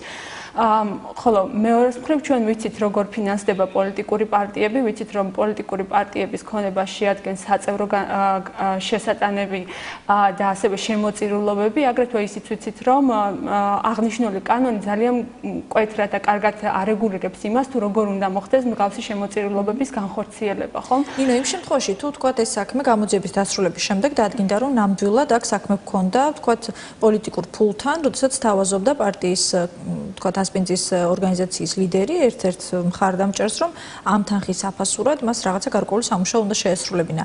რასთან გვაქვს მაშინ საქმე, რა სადამსჯელო ღონისძიება უნდა გატარდეს ან არის გათვლილი კანონით? ბუნებრივია ეს საქართველოს ორგანულ კანონს მოქალაქეთა პოლიტიკური გაერთიანების შესახებ პირდაპირ წინააღმდეგება და კონფლიქტში მოდის მასთან, იმიტომ რომ არსებობს როგორც აღნიშნე სპეციალური წესები, როგორ უნდა იქნეს დაფინანსებული ესა თუ ეს კამპანია, რა თქმა უნდა და ის სქემა, რაზეც აქ არის საუბარი, ამაში არ შედის, ხო? ამ კანონი არ ითვალისწინებს. რა თქმა უნდა, ეს არის პირდაპირ კანონის შემოვლის გზით, იმის მცდელობა, რომ რაღაცა კონკრეტული რეგულაციები თავიდან აიცილო და ბუნებრივია რომ ამ შემთხვევაში დაზარალებული ექნება ორივე მხარე და მე მინდა მოუწოდო ფართო საზოგადოებას რომ საქართველოს მოქალაქეებს რომ თავიდან აიცილონ ესეთი მსგავსი ტიპის გარიგებებში შესვლა, იმიტომ რომ თავიდან ერთის მხრივ შეიძლება მოეჩვენოთ რომ აქ სრულიად გულუბრყვილო შემოთავაზებაზეა საუბარი, მაგრამ საბოლოო ჯამში ეხა აქ რა თქმა უნდა გამოძიებამ და სათანადო უფლებამოსილმა ორგანოებმა უნდა დაადგინონ, აქ წინასწარი განზრახვა იყო თუ შეუცნობლად მოხდა აღნიშნულ აქმედებაში პირის ჩართვა, მაგრამ აქ მნიშვნელოვანი არის აუცილებლად და გასათვალისწინებელი არის ის რომ თუ დამტკის და რომ ეს ნამდვილად ასეთი ტიპის გარიგებასთან გვაქვს საქმე, რა თქმა უნდა ტარიელ ივანიშვილის ბრალეულობა გამოიკვეთება, მაშინ ტარიელ ივანიშვილი დაჯარიმდება თუ ის ადამიანი, ვისაც ფულს თავაზობდნენ. იცით როგორ არის, რა თქმა უნდა დაზარალებული იქნება პოლიტიკური გაერთიანებაც, რომელიც დაჯარიმდება და თუ ამას მასობრივი ხასიათი მიეცა, შესაძლებელია საერთოდ ისეთი ტიპის სანქციებთან მივიდეს პოლიტიკური პარტია, როცა საერთოდ აღარ შეუძლია მას რომ წინა საარჩევნო კამპანიაში არათუ ჩაერთოს, არამედ არჩევნებში მიიღოს მონაწილეობა, ხოლო მოქალაქეებისთვისაც, ამ შემთხვევაში ამაღნიშნული სუბიექტისთვისაც საკმაოდ მკაცრი იქნება სასჯელი, იმიტომ რომ გააჩნია რა რაოდენობის თანხა დახარჯა მან ამ კონკრეტული პოლიტიკური დავალების შესასრულებლად, მაგრამ მას საკმაოდ სოლიდური ჯარიმა ექნება გადასახდელი და ასპინძის ფაქტი ერთადერთია, ჯერჯერობით თქვენ აქტიურად უკეთებთ მონიტორინგს, თქვათ ფინანსების განკარგვას და მსგავსი შინაარსის პრინციპში ახლა როდესაც აი ესეთი ზუსტად აი ესეთი ტიპის სხვა საქმე ხა კონკრეტულად მე არ მახსენდება, მაგრამ იმის გათვალისწინებით რომ კანონის შემოვლის გზით რაღაც დაფინანსების მცდელობას სხვადასხვა სახით ჰქონდა ადგილი,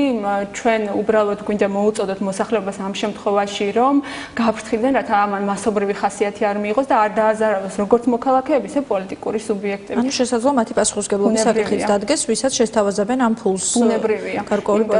ჩვენ იმაზე ვრჩებით, რომ ჩვენ ყველანი საქართველოს მოქალაქეები ვართ, რაც არ უნდა სოციალური გაჭირვება იყოს ქვეყანაში, ჩვენ პასუხისმგებლები ვართ იმაზე, თუ როგორი მთავრობა გვეყოლება, როგორ არჩევანს გავაკეთებთ და ბუნებრივია, რომ ჩვენი ხმა, ჩვენი არჩევანი არანაირ მატერიალურ ფასეულობაზე და არანაირ ფულად დაპირებაზე ან თუნდაც სამსახურზე არ შეიძლება გაიცვალოს, იმიტომ რომ ეს არის ჩვენი მომავალი, ეს არის ჩვენი ქვეყნის მომავალი და ბუნებრივია, ჩვენ ყველანი პასუხისმგებლები ვართ ამ ქვეყნის წინაშე და ჩვენს მიერ გაკეთებული არჩევანზე ვართ პირველ რიგში პასუხისმგებლები. ამიტომ ჩვენ თავიდანვე ვიზიარებთ ამ კანონმდებლობის პათოს იმასთან დაკავშირებით, რომ როცა ჩვენ საუბარი გვაქვს იმაზე, რომ ვთქვათ, მოხდა ამომრჩევლის მოსყიდვა, იქ მარტო მომსყიდველი არ არის მთავარი ფიგურა, არამედ ვინც მოისყიდეს, ისიც თავისი ქვეყნის წინაშე პასუხისმგებელი არის. თქვენ რამდენიმე ფაქტი გამოამზაურეთ ქართულ ცნებასთან დაკავშირებით, იყო ესეც, ოღონდ გაცილებით დიდ ფულზე იყო ლაპარაკი მანამდე და სხვა მასშტაბებზე, ხომ, სხვა სქემაზე. რაზეც თქვენც აქტიურად საუბრობდით მაშინ.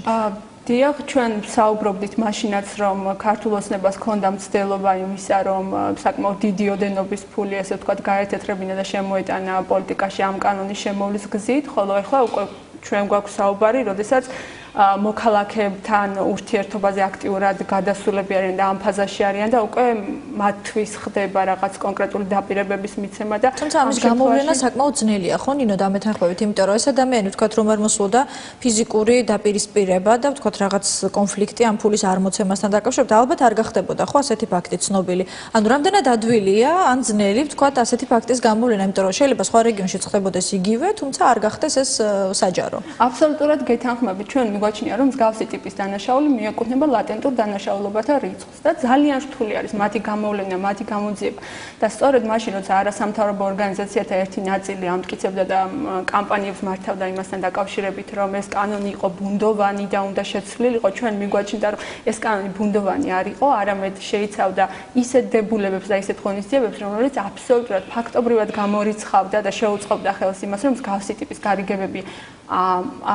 გარიგებებში არ შესულიყვნენ არც მოქალაქეები და არც პოლიტიკური სუბიექტები მოქალაქეებთან მიუხედავად იმისა ინიციატივა ვისი მხრიდან იქნებოდა წამოსული.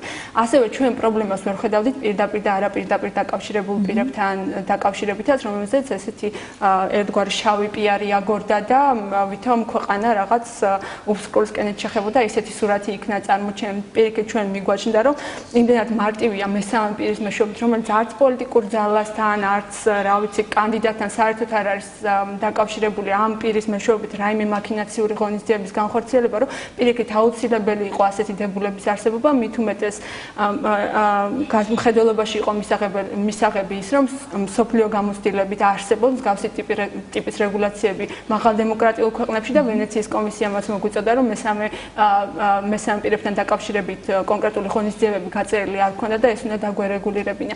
ამიტომ ჩვენ მიგვაჩნია, რომ ამ ყველაფრის მიუხედავად, მაინც საქართველოში ასეთი ფაქტები ხდება და ალბათ არჩევნებამდე ჯერ ჯერ კიდევ ჩვენ მიგვაჩნია რომ ხდება ეს ყველა ქვეყანაში ხდება და ჩვენთანაც მოხდება, ამიტომ მიგვაჩნია ჩვენ რომ მოქალაქეები უნდა იყვნენ ერთის მხრივ ხიზლად, არ უნდა შევიდნენ მსგავსი ტიპის გარიგებებში, კონტროლის პალატა და სხვა ყველა მარეგულირებელი, რომელსაც აკისრია ფუნქცია იმისა, რომ ამის მონიტორინგი განახორციელოს რეალურად ეფექტური სახელმწიფო ორგანოები უნდა იყვნენ და რა თქმა უნდა სამოქალაქო საზოგადოებაც უნდა ჩაერთოს იმისთვის, რომ რაც შეიძლება გამჭვირვალე იყოს ინფორმაცია და საზოგადოებას მეტი ფაქტი მიეწოდოს იმასთან დაკავშირებით, რომ თუნდაც გაუფრთხილებლობით გავსი ტიპის ქმედებაში და კანონდარღვევაში არ შეებდნენ. და თანამშრომლობს არასამთავრობო სექტორთან და ამ შემთხვევაში თქვენთან თქვათ პოლიტიკური ძალები და კონკრეტულად ქართული ოცნება, რომლის შესახებაც მაინც ბევრი საუბარი ყველაზე მეტი გიწევთ თქვათ ამ პოლიტიკურ გაერთიანებასთან დაკავშირებით. ხო, ჩვენ პრინციპში ვაპირებთ, რომ მსგავსი ტიპის შემთხვევები როცა დაგვიგროვდება, გვინდა რომ ყველა პოლიტიკურ სუბიექტს შევხვდეთ და მათ შორის ქართულ ოცნებას და მოვაწყოთ ესეთი მსგავსი ტიპის რეგულარული შეხვედრები იმისთვის, რომ რაღაცნაირად საზოგადოებისთვისაც მოვიპოვოთ უფრო მეტი ინფორმაცია და ხელმისაწვდომი გავხადოთ და ასევე კონკრეტულ შემთხვევებთან დაკავშირებით გქონდეს დიალოგი, მხოლოდ მიგვაჩნია რომ ესეთი ტიპის გამჭვირვალობა და ღიაობა უზრუნველყოფს იმას, რომ რეალური პრევენცია მოხდეს ქვეყანაში. და ბოლო კითხვას დაგისვამ, ნინო, შექმნა თუ არა ბიძინა ივანიშვილის ფულმა პრობლემები ზოგადად საქართველოში, იმიტომ რომ თქვენ ყოველთვის ამბობთ, რომ ასეთი დიდი ოდენობით ფულის შემოსვლა არის ძალიან ცუდი, დამღუპველი იმ შემთხვევაში, თუ არ ვიცით ეს ფული რას ხმარდება. რეალურად იკვეთება, რომ ყოველთვის არის აპელირება ამ ფულზე, ხან კონტროლის პალატაში მიდის დავა, რატომ გადაირიცხა, სად გადაირიცხა, შემოვლით იგზის, ფულის გათეთრება და ასე შემდეგ. როდესაც თქვათ გამოვლინდა ეს ბოლო ფაქტი, ასპინძის ფაქტიც, ხომ? აქედან გამომდინარე დასკვნის სახით რომ ვისაუბროთ, თქვათ, პრობლემების შემქმნელი რატომ გახდა ივანიშვილის ფული? იცით რა არის, ფაქტი არის, რომ ეს ფული უკვე ქმნის პრობლემებს და ჩვენ კონკრეტული საქმეები ჩვენს წინ არის და ყველასთვის რაღაცნაირად ხელშესახებია და გასაგები არის. ხანდახან იმდენად მარტივი სქემა არის ხოლმე, რომ ბავშვმაც შეიძლება გაიგოს, რაში მდგომარეობს კანონის გვერდის ავლის მცდელობები. აქედან გამომდინარე, ბუნებრივია, რომ ჩვენ ისევ მიგვაჩნია, რომ როდესაც ამ ხელა კითხვის ნიშნები არსებობს, რომ შეიძლება საკმაოდ დიდი კავშირი არსებობდეს რუსეთთან, როდესაც ვიცით ჩვენი გეოპოლიტიკური და რუსეთის ინტერესები. როდესაც უკვე ფაქტობრივად ხელშესახები საქმეები გვაქვს, ეს ბუნებრივად ქმნის იმ სიტუაციას, როდესაც უნდა ფხიზლად იყოს მთლიანად საზოგადოება. ჩვენ გავაგრძელებთ ამ მხრივ მუშაობას და ჩვენ მიგვაჩნია, რომ კონტროლის პალატა უნდა იყოს აბსოლუტურად ეფექტური საშუალება, არ უნდა იყოს ეს ნომინალურად არსებული ინსტიტუტი. რომელსაც უნდობლობას უცხადებს ქართული ოცნება. ბუნებრივია გამოუცხადებს უნდობლობას, იმიტომ რომ იმ ფაქტებიდან გამომდინარე, რაც დღეს უკვე დაგროვდა, ეს მის ინტერესში არ შედის. ბუნებრივია, რომ კონტროლის პალატა ან სხვა რომელიმე მაკონტროლებელი ორგანო იყოს ეფექტური. და ამიტომ გამოგვიჭირ რომ ითანამშრომლებენ თუ არა თქვენთან თქონინო. ჩვენი მიზანი არის, რომ ჩვენ შევთავაზოთ თანამშრომლობა და ჩვენ ვიმსჯელოთ ამ კონკრეტულ საკითხებთან დაკავშირებით და საზოგადოება უფრო მეტად ჩართული გავხადოთ ამ პროცესებში. ისინი თანამშრომლებენ თუ არა, ამასაც საზოგადოება თვითონ შეაფასებს. ძალიან დიდი მადლობა. ნინო ლაპიაშვილი იყო ჩვენი სტუმარი, სუფთა პოლიტიკის თანათავმჯდომარე, რომელიც იმ სკანდალზე საუბრობდა, რომელსაც ფაქტი ჰქონდა ასპინძაში ქართული ოცნების ოფისში. რეკლამის შემდეგ დაუბრუნდებით პირდაპირ ეთერში. ჩიორა თაქთაქიშვილი იქნება ჩვენი სტუმარი, რომელთანაც შევეცდებით გავარკვიოთ, რატომ თქვა უარი ბიძინა ივანიშვილმა იმ უფლებებზე, რომელიც მას პარლამენტმა ცოტა ხნის წინ მიანიჭა.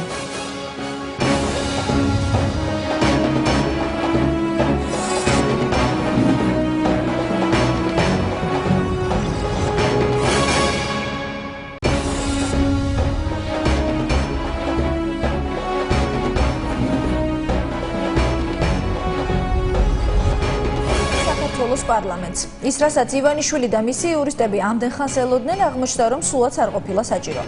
უჩემოდ ჩატარებული არჩევნები იქნება არალეგიტიმური, ამბობდა ივანიშვილი. ახლა კი ამ არჩევნებს საკუთარი სურვილით ეთიშება და მხარდამჭერებს, მხოლოდ იმით ამშვიდებს, რომ საარჩევნო ბლოკს ივანიშვილი ქართული ოცნება ერქმევა. რეპორტაჟის შემდეგ ჩიორა თაქთაქიშვილი შემოგვიერთდება. კონსტიტუციის ცვლილებების შესრულების შემდეგ ჯერ არ შესულა. თუ მე ამას კანონით როდესაც მომეცემა უფლება, ალბათ მე გავხდები ისევ დავიფორნე პარტიის თავმჯდომარედ. ამ პასუხისას ივანიშვილმა უკვე იცოდა, რომ კონსტიტუციაში ცვლილებები შედიოდა. ეს ცვლილებები მას არჩევნებში მონაწილეობის საშუალებას აძლევს, თუმცა მილიარდერი ისევ გაჯიურდა. არ გავხდები ანტისახელმწიფოებრივი ქმედების თანამონაწილე, არ ვისარგებლებ აღნიშნული კონსტიტუციური ცვლილებებით და არ მივიღებ მონაწილეობას საპარლამენტო არჩევნებში. როცა ბიძინა ივანიშვილმა განაცხადა, რომ მე მივიღებ არჩევნებში მონაწილეობას, უკვე იმ დღიდან იწყება ერის გადარჩენა. მე ასე ვფიქრობ. გაპოლიტიკოსებულმა მილიარდერმა საკუთარ მხარდამჭერებს პირდაპირ რომ ვერ უთხრა მიღებული გადაწყვეტილება Facebook-ით ამცნო. მოგვიანებით ვირტუალური სამყაროდან რეალურში გადასვლაც გაბედა და დაბნეულ ამ მრჩეველს წინასაარჩევნო მითითებები მისცა. მოგვიანებით ჩამოყალიბდება ბლოკი. ბლოკის სახელი იქნება ივანიშვილი ქართული ოცნება, მე ვრჩები ლიდერად. შეიძლება არ ჩავეწერო სიაში და არ იყო პირველ ნომრად, ეს არაფერს არ ნიშნავს. საქართველოს მოსახლეობას ექნება სწორებისთვის ყველაფერი და ბლოკის სახელი მიანიშნებს ამაზე კარგად. აი ამ წაგების რაღაცნაირად სწორად გაფორმება თუ შეიძლება უფრო ზუსტად რო ვთქვათ, რაღაცნაირად წამებულის იმიჯის კიდევ უფრო კარგად ჩამოყალიბება გვერდზე მდგომი ლიდერი, რომელიც აი ტანჯულია და ვერ მოხვდა ვერავითარ კანონს ვერ თუ არ მოერგო.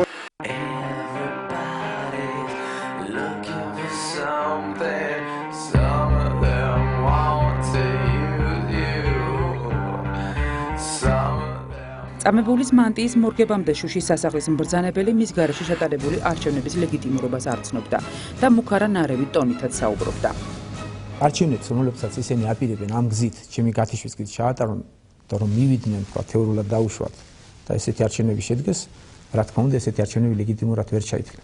აბა გაბედოს და არ დამიბრუნოს მოქალაქეობა. აბა გაბედოს ბიძინა ივანიშვილისთვის საქართველოს მოქალაქეობის აღდგენამდე დარჩა დღეებს მილიარდერის ადვოკატებიც ითვლიდნენ.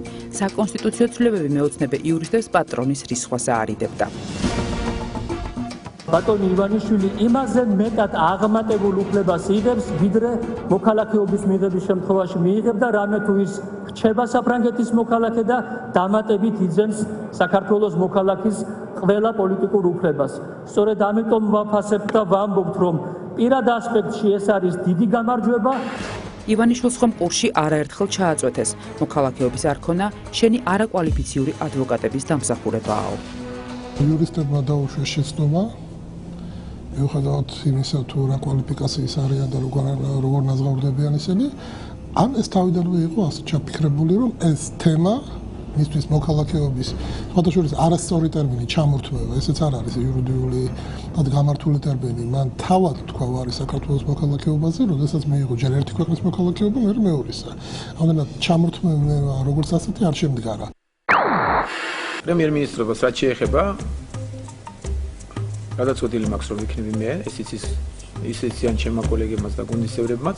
მე ვიქნები ლიდერი ამ ბლოკის და მე დავჩები პრემიერ-მინისტრობის კანდიდატად. მე მაინც ვიქნები პრემიერ-მინისტრის კანდიდატი. 90% მინიმუმ ალბათობით ვაცნობიერებ, რომ ჩვენ მოვალთ აბსოლუტური უმრავლესობით პარლამენტში. ჩემთვის ცოტა მოულოდნელი იყო განცხადება, რომლის მიხედვითაც საწყისი მათი პოზიცია არის 180 გრადუსით შეცვლილი და დღეს არის საუბარი იმაზე, რომ ბატონი ბიძინა აღარ აპირებს არჩევნებში მონაწილეობას და სიის პირველ ნომრობას. საპარლამენტო და საპრეზიდენტო არჩევნებში მონაწილეობის და ხმის მიცემის უფლება საქართველოს მოქალაქეებთან ერთად იმ პირებსაც ეძლევათ, რომლებიც საქართველოში არიან დაბადებული და ამ ქვეყანაში ბოლო 5 წელია მუდმივად ცხოვრობენ. ამასთანავე კანონის ამოქმედებიდან ევროკავშირის წევრი სახელმწიფოს მოქალაქეობა აქვთ. ხალხის ინტერესში არის და ჩვენი ქვეყნის დემოკრატიული განვითარების ინტერესში, რომ არჩევნებში მონაწილეობა მიიღოს ყველა ძირითადმა სუბიექტმა შეუზღუდავად. ამ გადაწყვეტილების შედეგად ჩვენ პოლიტიკური ჩიხიდან გამოსავალი ვიპოვეთ. გაპოლიტიკოსებულ მილიარდერს საარჩევნო სიაში ყოფნის უფლება კანონით რომ მიეცა, პოზიციები მისმა გარემოცვამაც ლიდერის მსგავსად შეცვალა.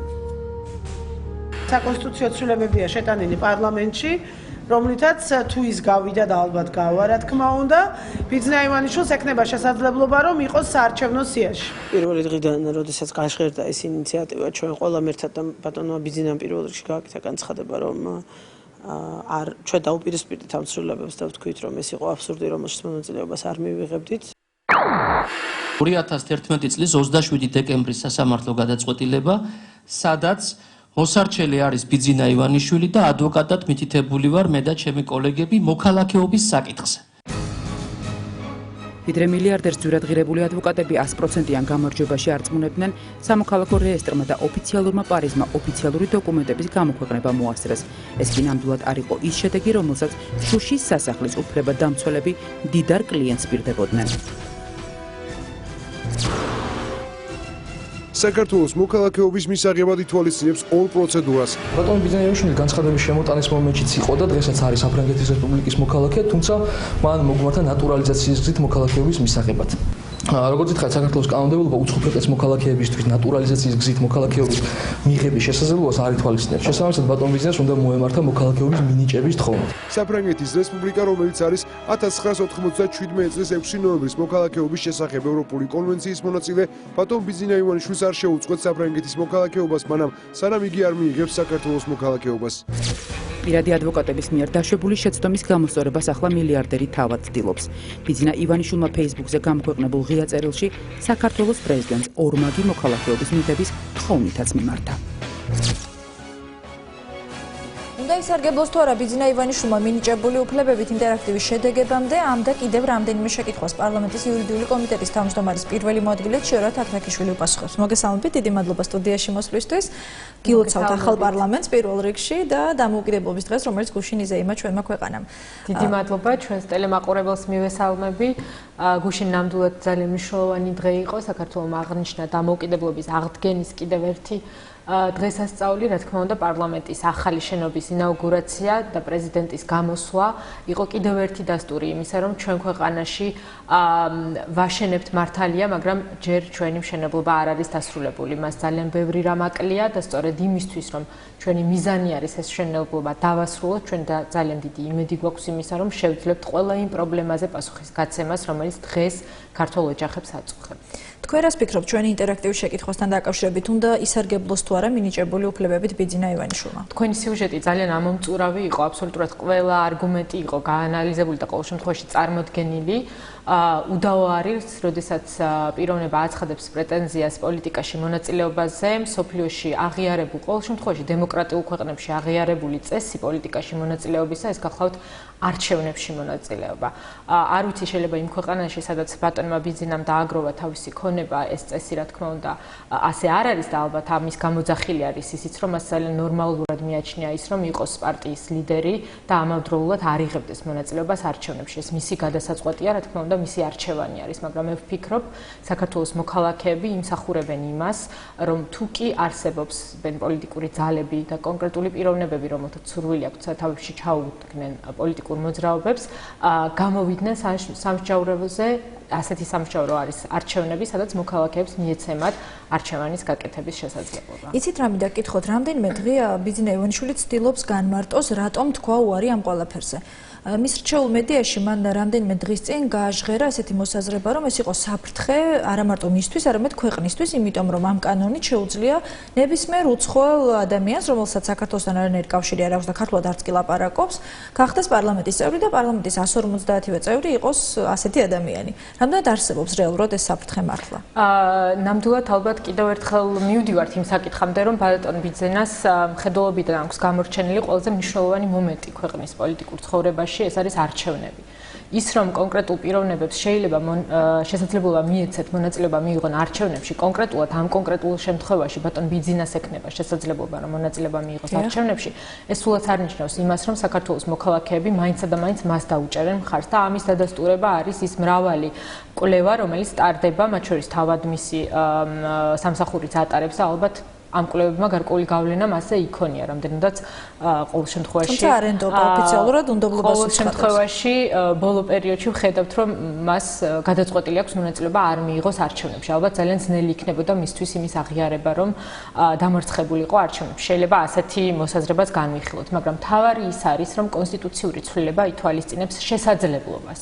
და ეს შესაძლებლობა დამოკიდებული არის, ამ შესაძლებლობის რეალიზაცია დამოკიდებული არის საქართველოს მოქალაქეებზე. მე დარწმუნებული ვარ, რომ ჩვენი მოქალაქეები არჩევნებზე გააკეთებენ არა იმის და მიხედვით თუ რომელი ქვეყნის მოქალაქე არის კანდიდატი, რომელიც წარმოდგენილი არის არჩევნებზე, არამედ იმ პროგრამების მიხედვით, რომელსაც ჩვენ წარუდგენთ მოქალაქეებს. ჩვენი მიზანი არის ის, რომ ყოველ მეორე საქართველოს მოქალაქეს ჰქონდეს ჯანმრთელობის დაცხოვება, მას არ ეშინოდეს ავად გახდომის, მას შეეძლოს ისარგებლოს იმ განახლებული საავადმყოფოებით, რომელზეც დღეს ხელი ყველას არ მიუწვდება. ჩვენი მიზანი არის გლეხს ჰქონდეს შესაძლებლობა დაამუშავოს ის მიწის ნაკვეთი, რომელიც მის ოჯახს ჩენის შესაძლებლობას მისცემს. ჩვენი მიზანი არის საქართველოს მოქალაქეებს შევთავაზოთ დასაქმების პირობები, პროფესიული გადამზადების პროგრამები იმისთვის, რომ მათ ადვილად იპოვონ სამუშაო ამ ძალიან რთულ ეკონომიკურ მდგომარეობაში. მაგრამ შესაბამისად გადაწყვეტილებას მიუხედავად იმისა, ჩვენ რას დავპირდებით მოქალაქეებს, ჩვენ უნდა ვიყოთ პასუხისმგებლობით ახსავსე, უნდა დავპირდეთ ის, რასაც რეალურად რის გაკეთებასაც ჩვენ რეალურად შევძლებთ, მაგრამ უზენაესი გადაწყვეტილების მიღმღები ამ ყველაფერში არის საქართველოს მოქალაქე. საქართველოს მოქალაქემ უნდა დაუჭიროს მხარი ან ერთ, ან მეორე პროგრამას. ამ ლოგიკის ფარგლებში თქვენი კითხვა რასაც ითვალისწინებდა ბატონ ბიძინას წარმოუდგენია, რომ საქართველოს მოქალაქეები 150 ევროპელ დეპუტატს აირჩევენ საქართველოს პარლამენტში. მე არ ამგონია, რომ ის ძალიან კარგად იცნობს ქართულ საზოგადოებას. იცით რა მინდა გკითხოთ, პროცედურულად როგორ არის, თქვათ, ის იმედს არ კარგავს და ჯერ კიდე აქვს იმედი, რომ ნატურალიზაციის გზით მიიღებს მოქალაქეობას და შესაძლოა ამიტომაც ამბობს უარს. პრინციპში არც მალავს ამას. პრეზიდენტმა რამდენ ხანში თუ ვადა არ არის განსაზღვრული, უნდა განიხილოს ეს და მოაწეროს ხელი. ჩვენთვის მნიშვნელოვანი არის, რომ კარგად განსაზღვროთ თუ რა პრობლემის წინაშე ვიდექით და რატომ მივიღეთ საკონსტიტუციო ცვლილება. ის თუ რა გზით მიმართავს ბიძინა ივანიშვილის ადვოკატები პრეზიდენტს ნატურალიზაციის თუ ორმაგი მოქალაქეობის მინიჭების ფარგლებში, ეს არის მათი პროფესიონალიზმის და მათი არჩევანის საგანი. ჩვენი ამოცანა და პრობლემა რაში მდგომარეობდა? პრობლემა იყო ის, რომ კონკრეტული პიროვნება, რომელსაც აქვს გარკვეული მხარდაჭერა საზოგადოებაში, ამბობდა, რომ მას სურდა პოლიტიკურ პროცესებში მონაწილეობის მიღება, მაგრამ არსებობდა სამართლებრივი ბარიერი, კერძოდ კონსტიტუცია, რომლის მიხედვითაც მხოლოდ საქართველოს მოქალაქეებს ჰქონდათ არჩევნებში მონაწილეობის მიღება. ჩვენი მიზანი, როდესაც დავეთანხმეთ ქრისტიან-დემოკრატების მიერ შემოთავაზებულ ინიციატივას, გახლდათ სწორედ ის, რომ ეს სამართლებრივი ბარიერი იმის და მიუხედავად, კარგი ადვოკატი ყავს თუ ცუდი ბატონი ბიძინას, იმის და მიუხედავად, მას სურს, რომ სამართლებრივი გზა გაიაროს თუ პირიქით ბოიკოტი გამოუცხადოს სამართლებრივად ყველაზე სწორ გზას, ამის და მიუხედავად მოქალაქეებს ქონოდათ შესაძლებლობა გაეკეთებინათ არჩევანი 2012 წლის ოქტომბერში.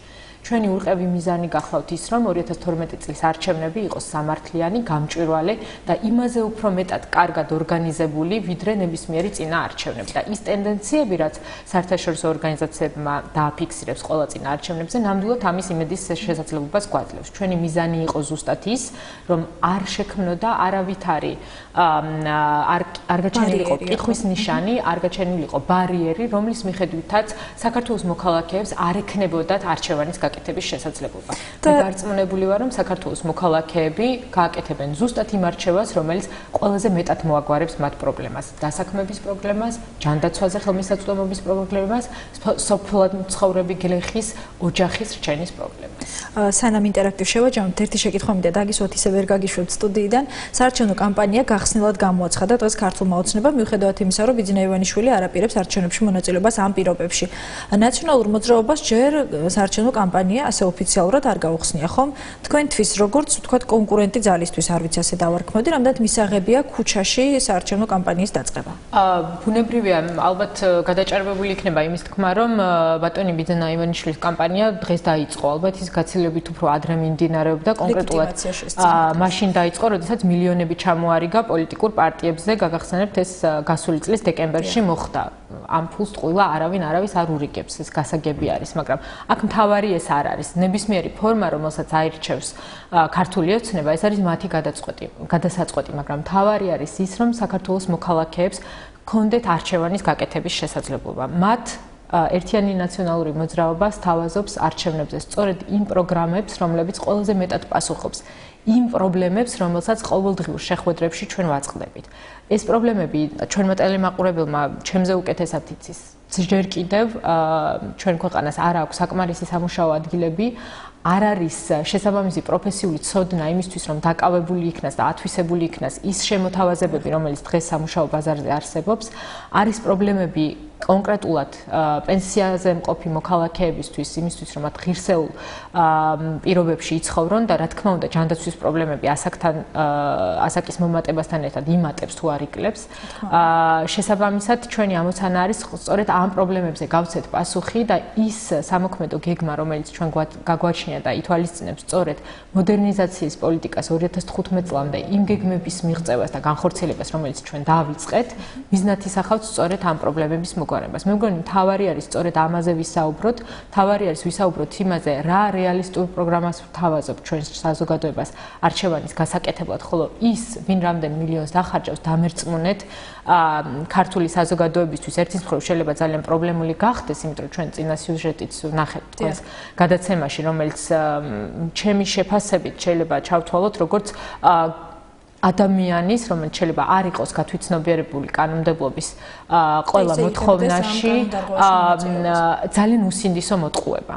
მაშინ, როდესაც იცი, რომ შენ ქვეყანაში ძალიან ბევრი ადამიანს უჭირს, შენ მას არ უნდა შესთავაზო კანონის დარღვევის გზები და არ უნდა გახადო იძულებული ჩაიდინო სისხლისამართლებრივი დანაშაული. რა თქმა უნდა, ჯერჯერობით არ ვიცი მე რა ეტაპზე არის გამოძიება, სამართალდამცავი ორგანოები, რა თქმა უნდა, მიხედავენ, მაგრამ ჩემი სატკივარი არის ის, რომ არც ერთი საქართველოს მოქალაქე არ უნდა იქნეს მოტყუებული და ის, ვინც ამას აკეთებს, არის უბრალოდ უსინდისო. ძალიან დიდი მადლობა. მოდით ახლა ერთად შევაჯამოთ ინტერაქტივი. უნდა ისარგებლოს თუ არა ბიძინა ივანიშვილმა მინიჭებული უფლებებით. 79.8 მიიჩნევს, რომ არ უნდა ისარგებლოს. 20.2 კი მიიჩნევს, რომ მან უნდა ისარგებლოს მინიჭებული უფლებებით. ჩიორა თაქთაქიშვილი იყო ჩვენი სტუმარი. დიდი მადლობა ქალბატონი ჩიორა. განმაგრძობთ გადაცემას, ბოიკოტის საკონსტიტუციო ცვლილებებს და ქუჩის აქციების გაგრძელება. თავისუფლების მოედნის შემდეგ გუბას სანიკიძე მხარდამჭერები ქუთაისში დაპატიჟა. ამ იდეის მოწინააღმდეგეებს კი მაჯების გადამტროვითა და პანღურით დაემუქრა. გასული კვირის რეგიონული ტურნე პოლიტიკური კვირის ერთ რეპორტაჟში. არსებობს ადამიანები, რომლებიც ამას ხმამალაც ამბობენ, რომ მისაზრ პროცესი ვიმყავსო, მაგრამ ამიტომ ჩვენ გვაქვს დრო, ჩვენ გვაქვს 5 თვეში. ხელისუფლების მხარდამჭერებს რომ პოლიტიკური ორიენტაცია შეუცვალონ, ამისთვის ქართული ოცნება ქალაქ-ქალაქ და სოფელ-სოფელ დაუღალავად დადის. ჩვენ სოფელ-სოფელ დავდივართ. 20 შეხვედრა გავაკეთეთ. 1000-მდე მოსახლეს შევხვდით. ამ მარტივი არითმეტიკული გაანგარიშებით თითო შეხვედრას 50-მდე ადამიანი ესწრება. ლაგოდეხში კი ეს რიცხვი გასამაგდა და 400 ადგილიან სააქტო დარბაზში 150 მეოცნებე შეიკრიბა. თუმცა მოგვიანებით გაირკვა, რომ ყველა არც მეოცნებე ყოფილა და არც ლაგოდეხის მკვიდრი. არა, გურჯანი. ნამდვილად შემიძლია გითხრათ, რომ ეს იყო მხოლოდ ლაგოდეხის მოსახლეობა. სარჭარიდან ვარ. სავიზო რეჟიმი დაარღვიეს, თუ ჩვენი ჩამოყვანილია. ვინც სავიზო რეჟიმი გაიარა, დარბაზში მისულს კითხვები გაუჩნდა. აგერ აფედან გეთხოვოთ რა ხალხთან.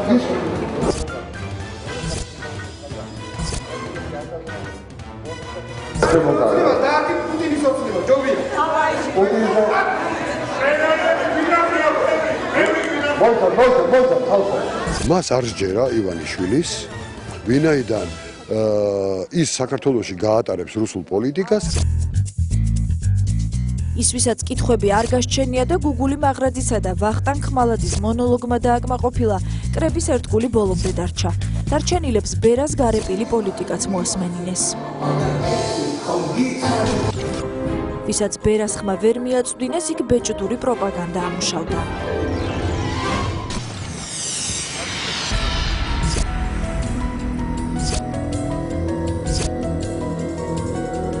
ზოგმა აიღო, ზოგმა უარი თქვა. ესეთი ადამიანები რაც გეუბნებიან, რატო არ გართმევენ გაზეთს, რა უნდა? აი ჩემი საქმე არ არის. მეტად თავის საქმე თუ უნდა წაიგეთოს. ვინც მიპატიჟებაზე უარი თქვა, მისი სკამიც არიელი დარჩა. მეოცნებეები კი დაპირებების მოსმენის შემდეგ უნებლიეთ წარსულში დაბრუნდნენ. თუმცა არც ისე შორს, გორელებმა ყველაზე цნობილი გორელი გაიხსენეს. ჩვენი საქმე სამართლიანია, ჩვენ გავიმარჯვებთ აუცილებლად. Победа будет за нами, наше дело правое. Иосиф Бессарионидзе Сталиნის სიტყვა, наше дело правое. ჩვენი საქმე მართალია, ჩვენ გავიმარჯვებთ. სტალინს და კომუნიზმს ქართული ოცნების სახელით გურიაში ცელოდებიან. ხელფასები გაიზრდება, პენსიები და ყველაფერი კარგი იქნება. სოციალური სფერო შეიძლება რეფორმები მოხდება ეს ყველაფერი. რეფორმები გაიგრება, ამუშავდება საბჭოთა მეურნეობა, ჩვენი ყოფილი მეურნეობა ამუშავდება და ყველაფერი კარგად იქნება. სიმართლე უნდა ითქვას, ოზურგეთელი მეოცნებები მხოლოდ კომუნიზმის იდეით არ ყოფილან შეპყრობილი.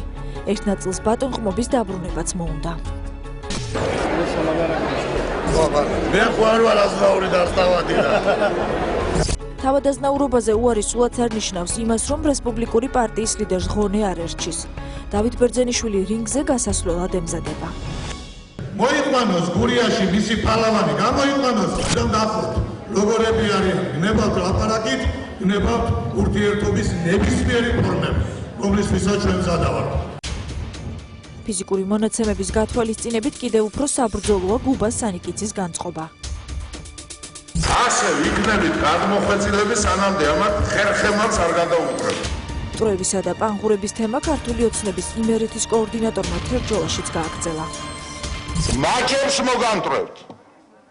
დანდობა არ იქნება თქვენი. ვის უნდა ელაპარაკო? პანღური მაგენს. აგრესიასთან ერთად წონაც რომ მოეძალა ფორუმის ლიდერს არ დაუმალავს. თუმცა ამ აღიარებაში მთავარი მაინც ისაა, რომ გულახდილობისკენ მას თურმე ივანიშვილმა უბიძგა. ბიძინას ნათქვამი აქვს დიდი ფულის ზედმეტი წონა საუთარია მე მითხრა სხვათა შორის და მე ვუთხარი რომ ახლა მივხვდი რას ნიშნავს ფული თქო ბევრი ფული თქო იმიტომ მე ხოლმე წონა რაც არის ზედმეტი იყო ალბათ პრეზიდენტის კრიტიკა იმაში რაზეც ყველაზე ხშირად სწორედ მის ლიდერს აქილიკებენ. აბა არც ნიჭი აქვს არც განათლება აქვს გრძელი ენა მე კი არაფერი უმეცარი კაცია უწიგნური კაცია ვერცეთი პოეტი ვერ გაარტყა დიდილია სიტყვები ლექსად სიმღერით წარმოთქვა ჩვენმა გოსანმა, ჩვენმა აკაკიმ. ჩონგური საქართველოა, სიმები ჩვენ ვართ ყველაო. ესეთი რამს თქვა ბატონმა ილიამ, დიდმა ილიამ. საკმაო არ არის რომ კაცი მეცნიერი იყოს. ამასთანავე იგი დიდი კაციც ამასთანავე იგი დიდი კაციც უნდა იყოს. არა, სწორი კაციც უნდა იყოს. ნასწავლი მაქვს, ოდესღაც ახლა მაგის დრომი არ მაქვს და ზოგჯერ მეშლება. შეეშალა ზვიად ძიძიგურსაც. ისე გასქელებული და კარგად ჯანიანი და ფერხორციანი. რუსთაველებს არ ვიცი ვინ, მაგრამ თავად ძიძიგურს ალბათ ფერხორციანის და კისერსქელის ხსენებაზე პირველ რიგში მისი მეგობარი უნდა გახსენებოდა. ყობადავითაშვილი არც მაშინ მოგონებია, როცა კაიკაცობის რეიტინგს ადგენდა. არსებობს საქართველოში კაიკაცობის რეიტინგი. კაიკაცობის რეიტინგი, რომელიც შეიძლება მხოლოდ მოიპოვოს ყოველდღიური ზრუნვით ჩვენ ქვეყანაში. და გაცილებით მეტი რამ აქვს ბიძინა ივანიშვილის კაიკაცობის რეიტინგი აქვს. კაიკაცობის რეიტინგიდან რომ საარჩევნო გამარჯვებამდე მივიდეს ამაში ლიდერს და ამასთან საკუთარ თავს გოგლა ჟვანიაც ეხმარება. ეს იქნება ბრძოლა პასტილი და ფუფლი. თამაში მიიღებს მთელი საზოგადოება. მე გადაქვეითებული ადამიანი ვარ. ბევრი რამე ვერ გავიგე, მაგრამ ძირითადად რაც გავიგე, ყველაფერი მოსაწონი იყო. სმენას არ ვუჩივით, თუმცა რომ არ გაგვეგონა ამას ნამდვილად ეცადნენ. რეალ ტივის არანაირი კომენტარს არ ანუ დღეს არ შემოგვიშვი? ვიბრძანთ, არა. ღონისძიებაზე არ შემოგვიშვი? არ შემოგვიშვი. რა მიზეზი არ არის? იმიტომ. ბოიკოტი რეალ ტივის და დროის წორება ნაყიდ მედიაზე. კოალიცია პოტენციურ ამომრჩეველს თავს აცნობს და აწონებს. მე არ ვუხდი სიძე ვარ, ალბათ იცით. კიცხელი ხალი მყავს, სახურიას ხალი. იცით, ერთ-ერთ მაღალჩინოსანს სილა გააცნა ზუგდიდში და ამით გაითქვა სახელი.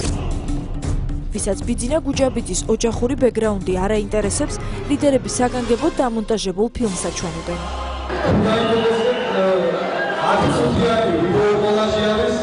რაც სამოჯამში ელიტურ კორუფციად ჩამოყალიბდა. დარბაზიდან გასულებს ქუჩაში ეპატიჟებიან. სპეციალურად გთხოვეთ აქ მოსვლა. ქუჩის პირველი რეპეტიცია გასულ კვირას ალასენიას მხარდამჭერებმა ხობში გაიარეს. ქართული ოცნების მოგზაურობის შემდეგ დროა კვირის ინტერნეტ მედია შევაჯამოთ.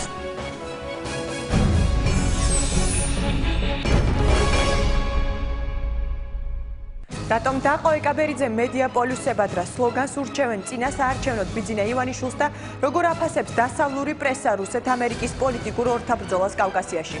საინტერესო პოლიტიკური კვირის ყველაზე საინტერესო ინტერნეტ მედია სიახლეებით მე რუსუდან ჯიქია კიდევ ერთხელ მოგესალმებით. საქართველოს მომავალს პუტინის აჩრდილი აწევს. იტალიური გამოცემა ამერიკა-რუსეთის ურთიერთობებზე წერს. ურთიერთობებზე, რომელთაც ორი სახელმწიფო პოლიტიკური ძალების მოსინჯვით იყო დაკავებული. სტატიაში ნათქვამია, რომ 2004-2011 წლებში უკრაინა და საქართველო იმ მთავარ მოედნად იქცა, სადაც დასავლეთისა და რუსეთის პოლიტიკურმა ორთაბრძოლებმა შეცვალა ამ ქვეყნებში არსებული პოლიტიკური რეალობა.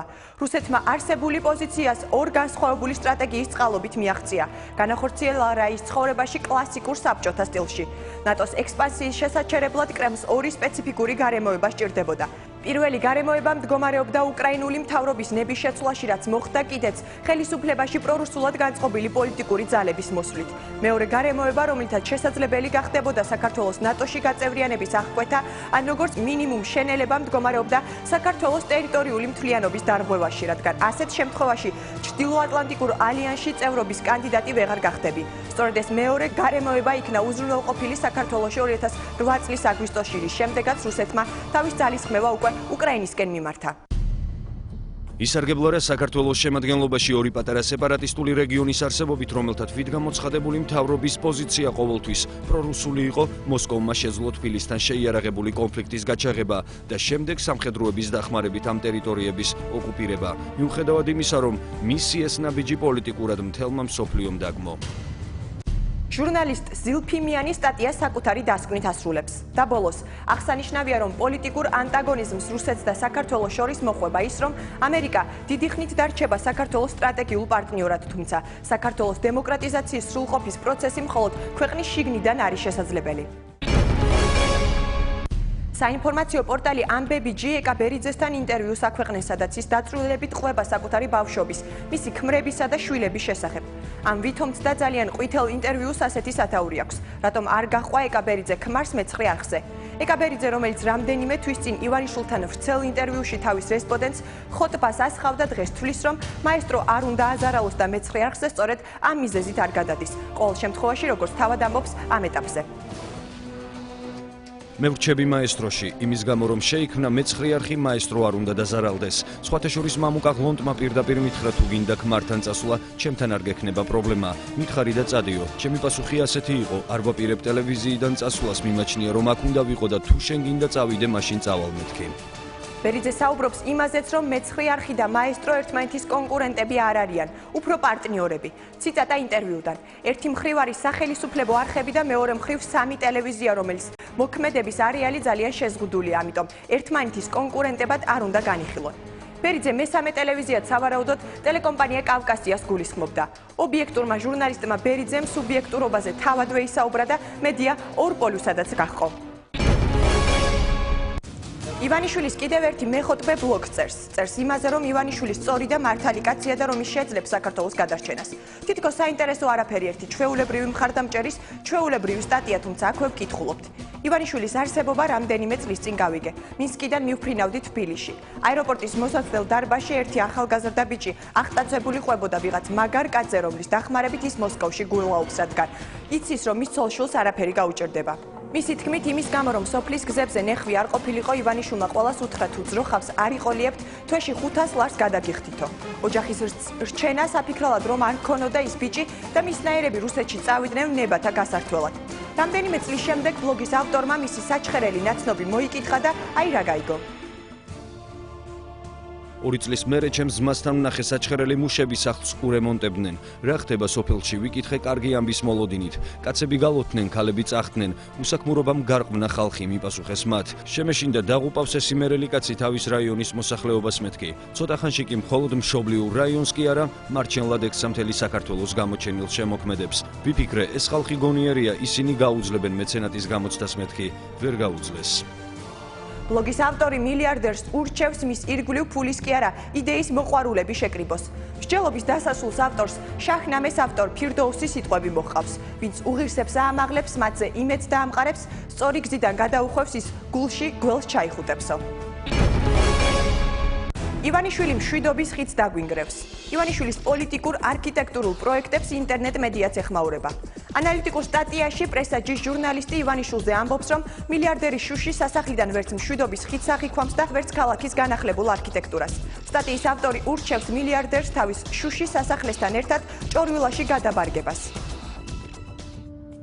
მავანმა რომ არ დაივიწყეს იმ გენიოსი არქიტექტორების ჩამოთვლა, ვინც ბიძინა იმ შუშის სასახლეში გამოამწყვდია და ვინც ეს სიმახინჯე დააპროექტა, აქვე ვიტყვით, წაიღეთ ჭოლვილაში და დადგით.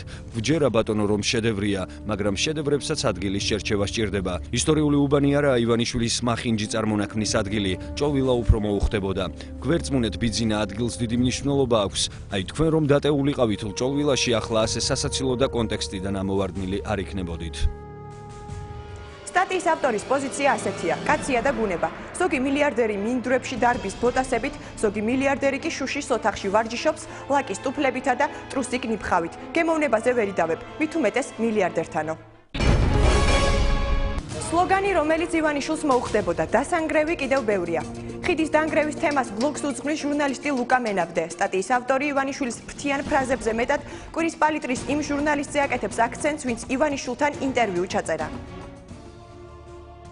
საქმე ის გახლავთ, რომ თბილისში არავითარი შუშის ხიდი არ არსებობს და ხიდს, რომელიც მასალის ავტორსა და მილიარდერს აქვს მხედველობაში ოფიციალური სახელი აქვს. მას მშვიდობის ხიდი ჰქვია და ელემენტარული ეტიკეტი მოითხოვს, რომ მედია გამოცემამ მისი დასახელებისას სწორედ ოფიციალური სახელწოდება გამოიყენოს. მაგრამ როგორც ჩანს, კვირის პალიტრა ივანიშვილის უარყოფით კონტექსტში წარმოჩენას მოერიდა, რადგან შუშის ხიდის აღებას აპირებს ისე კატეგორიულად არ ჟღერს, როგორც ივანიშვილი მშვიდობის ხიდის აღებას აპირებს. ჟურნალისტი წერს, რომ მისი სტატიის სათაური აუცილებლად მოუხდებოდა ივანიშვილის წინა საარჩევნო კამპანიას. ციტატა სტატიიდან. როგორც ჩანს, ამ სლოგანის მნიშვნელობას Facebook-ზე დარეგისტრირებული გვერდი ქართული ოცნება მიხვდა და ფოტოკოლაჟით მოამზადა, სადაც გაღიმებულ ბიძინას უკვე მიზანში ამოღებული მშვიდობის ხიდი და ქუთაისში მშენებარე პარლამენტის შენობის მაკეტი ჩანს. ფოტოს კი ამშვენებს წარწერა. დასანგრევი კიდევ ბევრია. სოციალური ქსელი Facebook-ი ჩვენს ქვეყანაში ბოლო პერიოდში აქტიურად გამოიყენება პოლიტიკური მესიჯებისა და მსოფლმხედველობის გაზიარებისათვის. Facebook-ზე რამდენიმე დღის წინ გაჩნდა გვერდი სახელწოდებით ჩვენ არ გვინდა ბიძინა. გვერდს უკვე ათასობით მეგობარი ჰყავს. თურმე ამ გვერდის სოციალურ ქსელში გამოჩენა ანონსი ყოფილა. ანონსი იმის, რომ მალე იგივე სახელწოდებით არასამთავრობო ორგანიზაცია დარეგისტრირდება. მალე საქართველოში ახალი არასამთავრობო ახალგაზრდული გაერთიანება დაფუძნდება, რომელსაც არ გვინდა ბიძინა დაერქმევა. Facebook-ზე გავრცელებული ცნობების მიხედვით მისი პრეზენტაცია 28 მაისაა დაგეგმილი. ჯერჯერობით უცნობია თუ ვინ შექმნის და ვინ აფუძნებს ამ ორგანიზაციას. თუ კი ანონსი არ გვატყუებს, 28 მაისს ახალი არასამთავრობო ორგანიზაცია ჩამოყალიბდება. სოჭის ოლიმპიადამდე რუსეთი მკვლელობათა სერიას გეგმავს. ამის შესახებ ჩეჩნური საინფორმაციო სააგენტოები წერენ.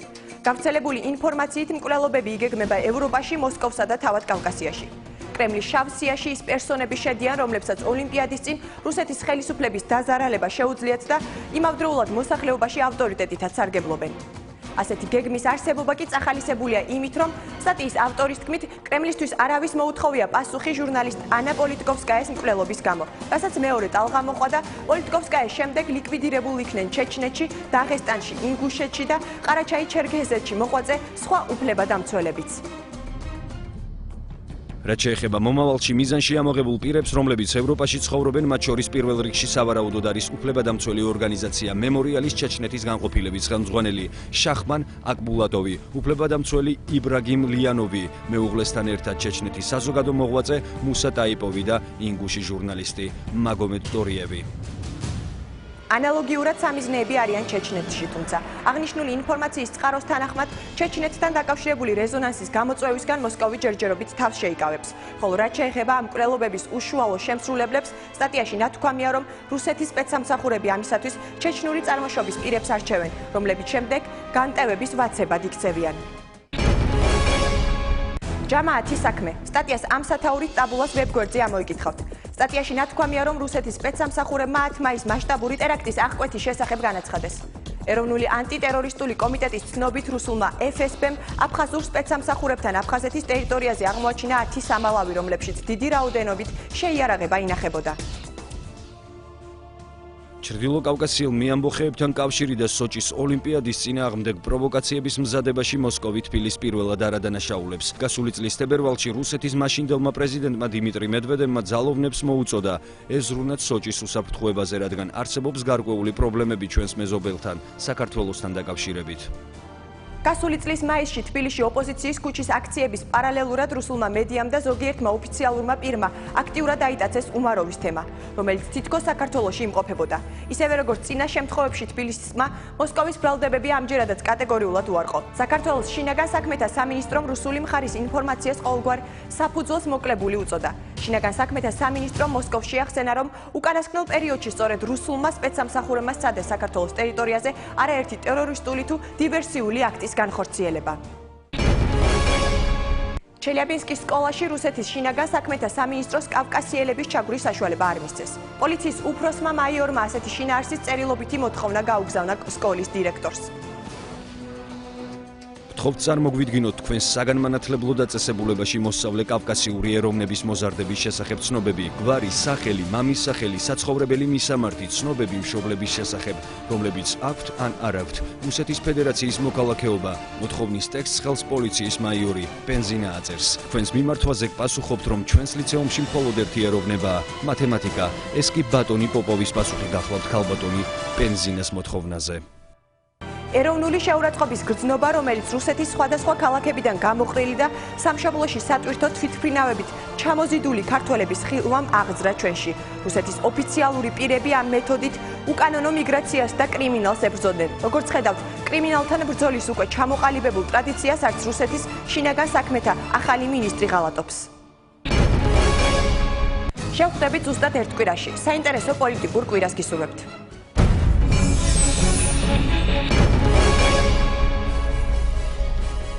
მადლობა რუსუდან საინტერესო ინტერნეტ სიახლეებს პოლიტიკური კვირა თქვენთვის მომავალ კვირასაც შეაგროვებს.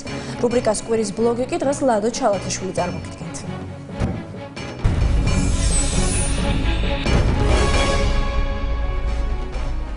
ოცნებით დაწყებული ოცნების დასასრული მითები, ტყუილი და მართალი. უნდა ვაღიარო, ძალიან მიხარია, რომ ლადოა დღეს უკვე მეორედ ამ რუბრიკის სტუმარი. მოგესალმები. ალბათ არ გამიბრაზდებიან სხვა სტუმრები, იმიტომ რომ მართლა გამორჩეული რესპონდენტი ხარ და მიხარია, რომ შენი ბლოგი კიდევ მოხვდა ჩვენს რუბრიკაში. ჩემთვის ძალიან სასიამოვნო. ლადო, ფინანსურ მოტივაციას სჭირდება მორალური საფუძველი, ანუ იდეა. დღეს დღევანდელ პოლიტიკაში მორალური საფუძველი არა გვაქვს, იდეა არა გვაქვს, თუ ფინანსებს არ უჩევით, ფაქტია.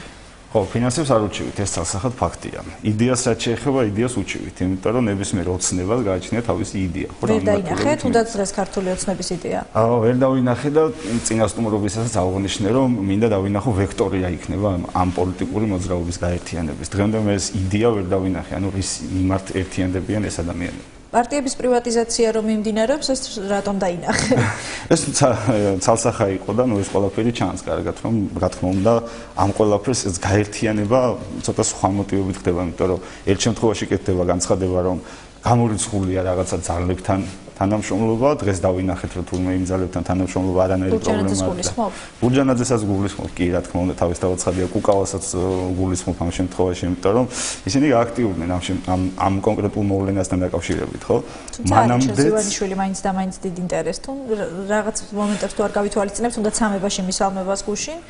ხო, იცით როგორია, შეიძლება ესე საჯარო ინტერესს არ იჩენს, მაგრამ მეორე მხარე არის ის, რომ ეს ყველაფერი რომ ხდება, ესე იგი სადღაც კულისებში რაღაც აქტიურები შეინიშნება, ხო? ამაზე ბევრ საუბრობენ. ამაზე საუბრობენ, ხო.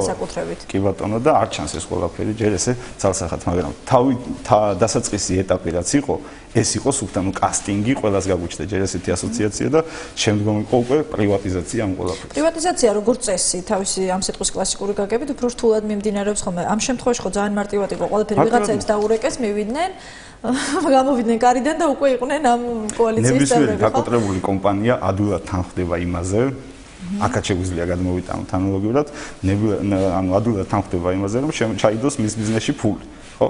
აი იგივე მოხდა. ძალიან ობიექტურად რო ვიმსჯელოთ ამ შემთხვევაში. გაკოტრებული რომ არა ერთია, გაუკოტრებელი კომპანია რომელი იყო, ანუ პარტია ამ შემთხვევაში. ის რომელიც გაუკოტრებელი იყო, რეალურად პარლამენტში იყო. და ის კომპანიები არ სჭირდებოდათ მათ ივანიშვილი. იმათ უკვე აღარ სჭირდებოდათ, იმიტომ რომ იმათ საკუთარი პოლიტიკური აქტივობა შექმნილი ჰქონდათ საპარლამენტო ტრიბუნიდან, ხო?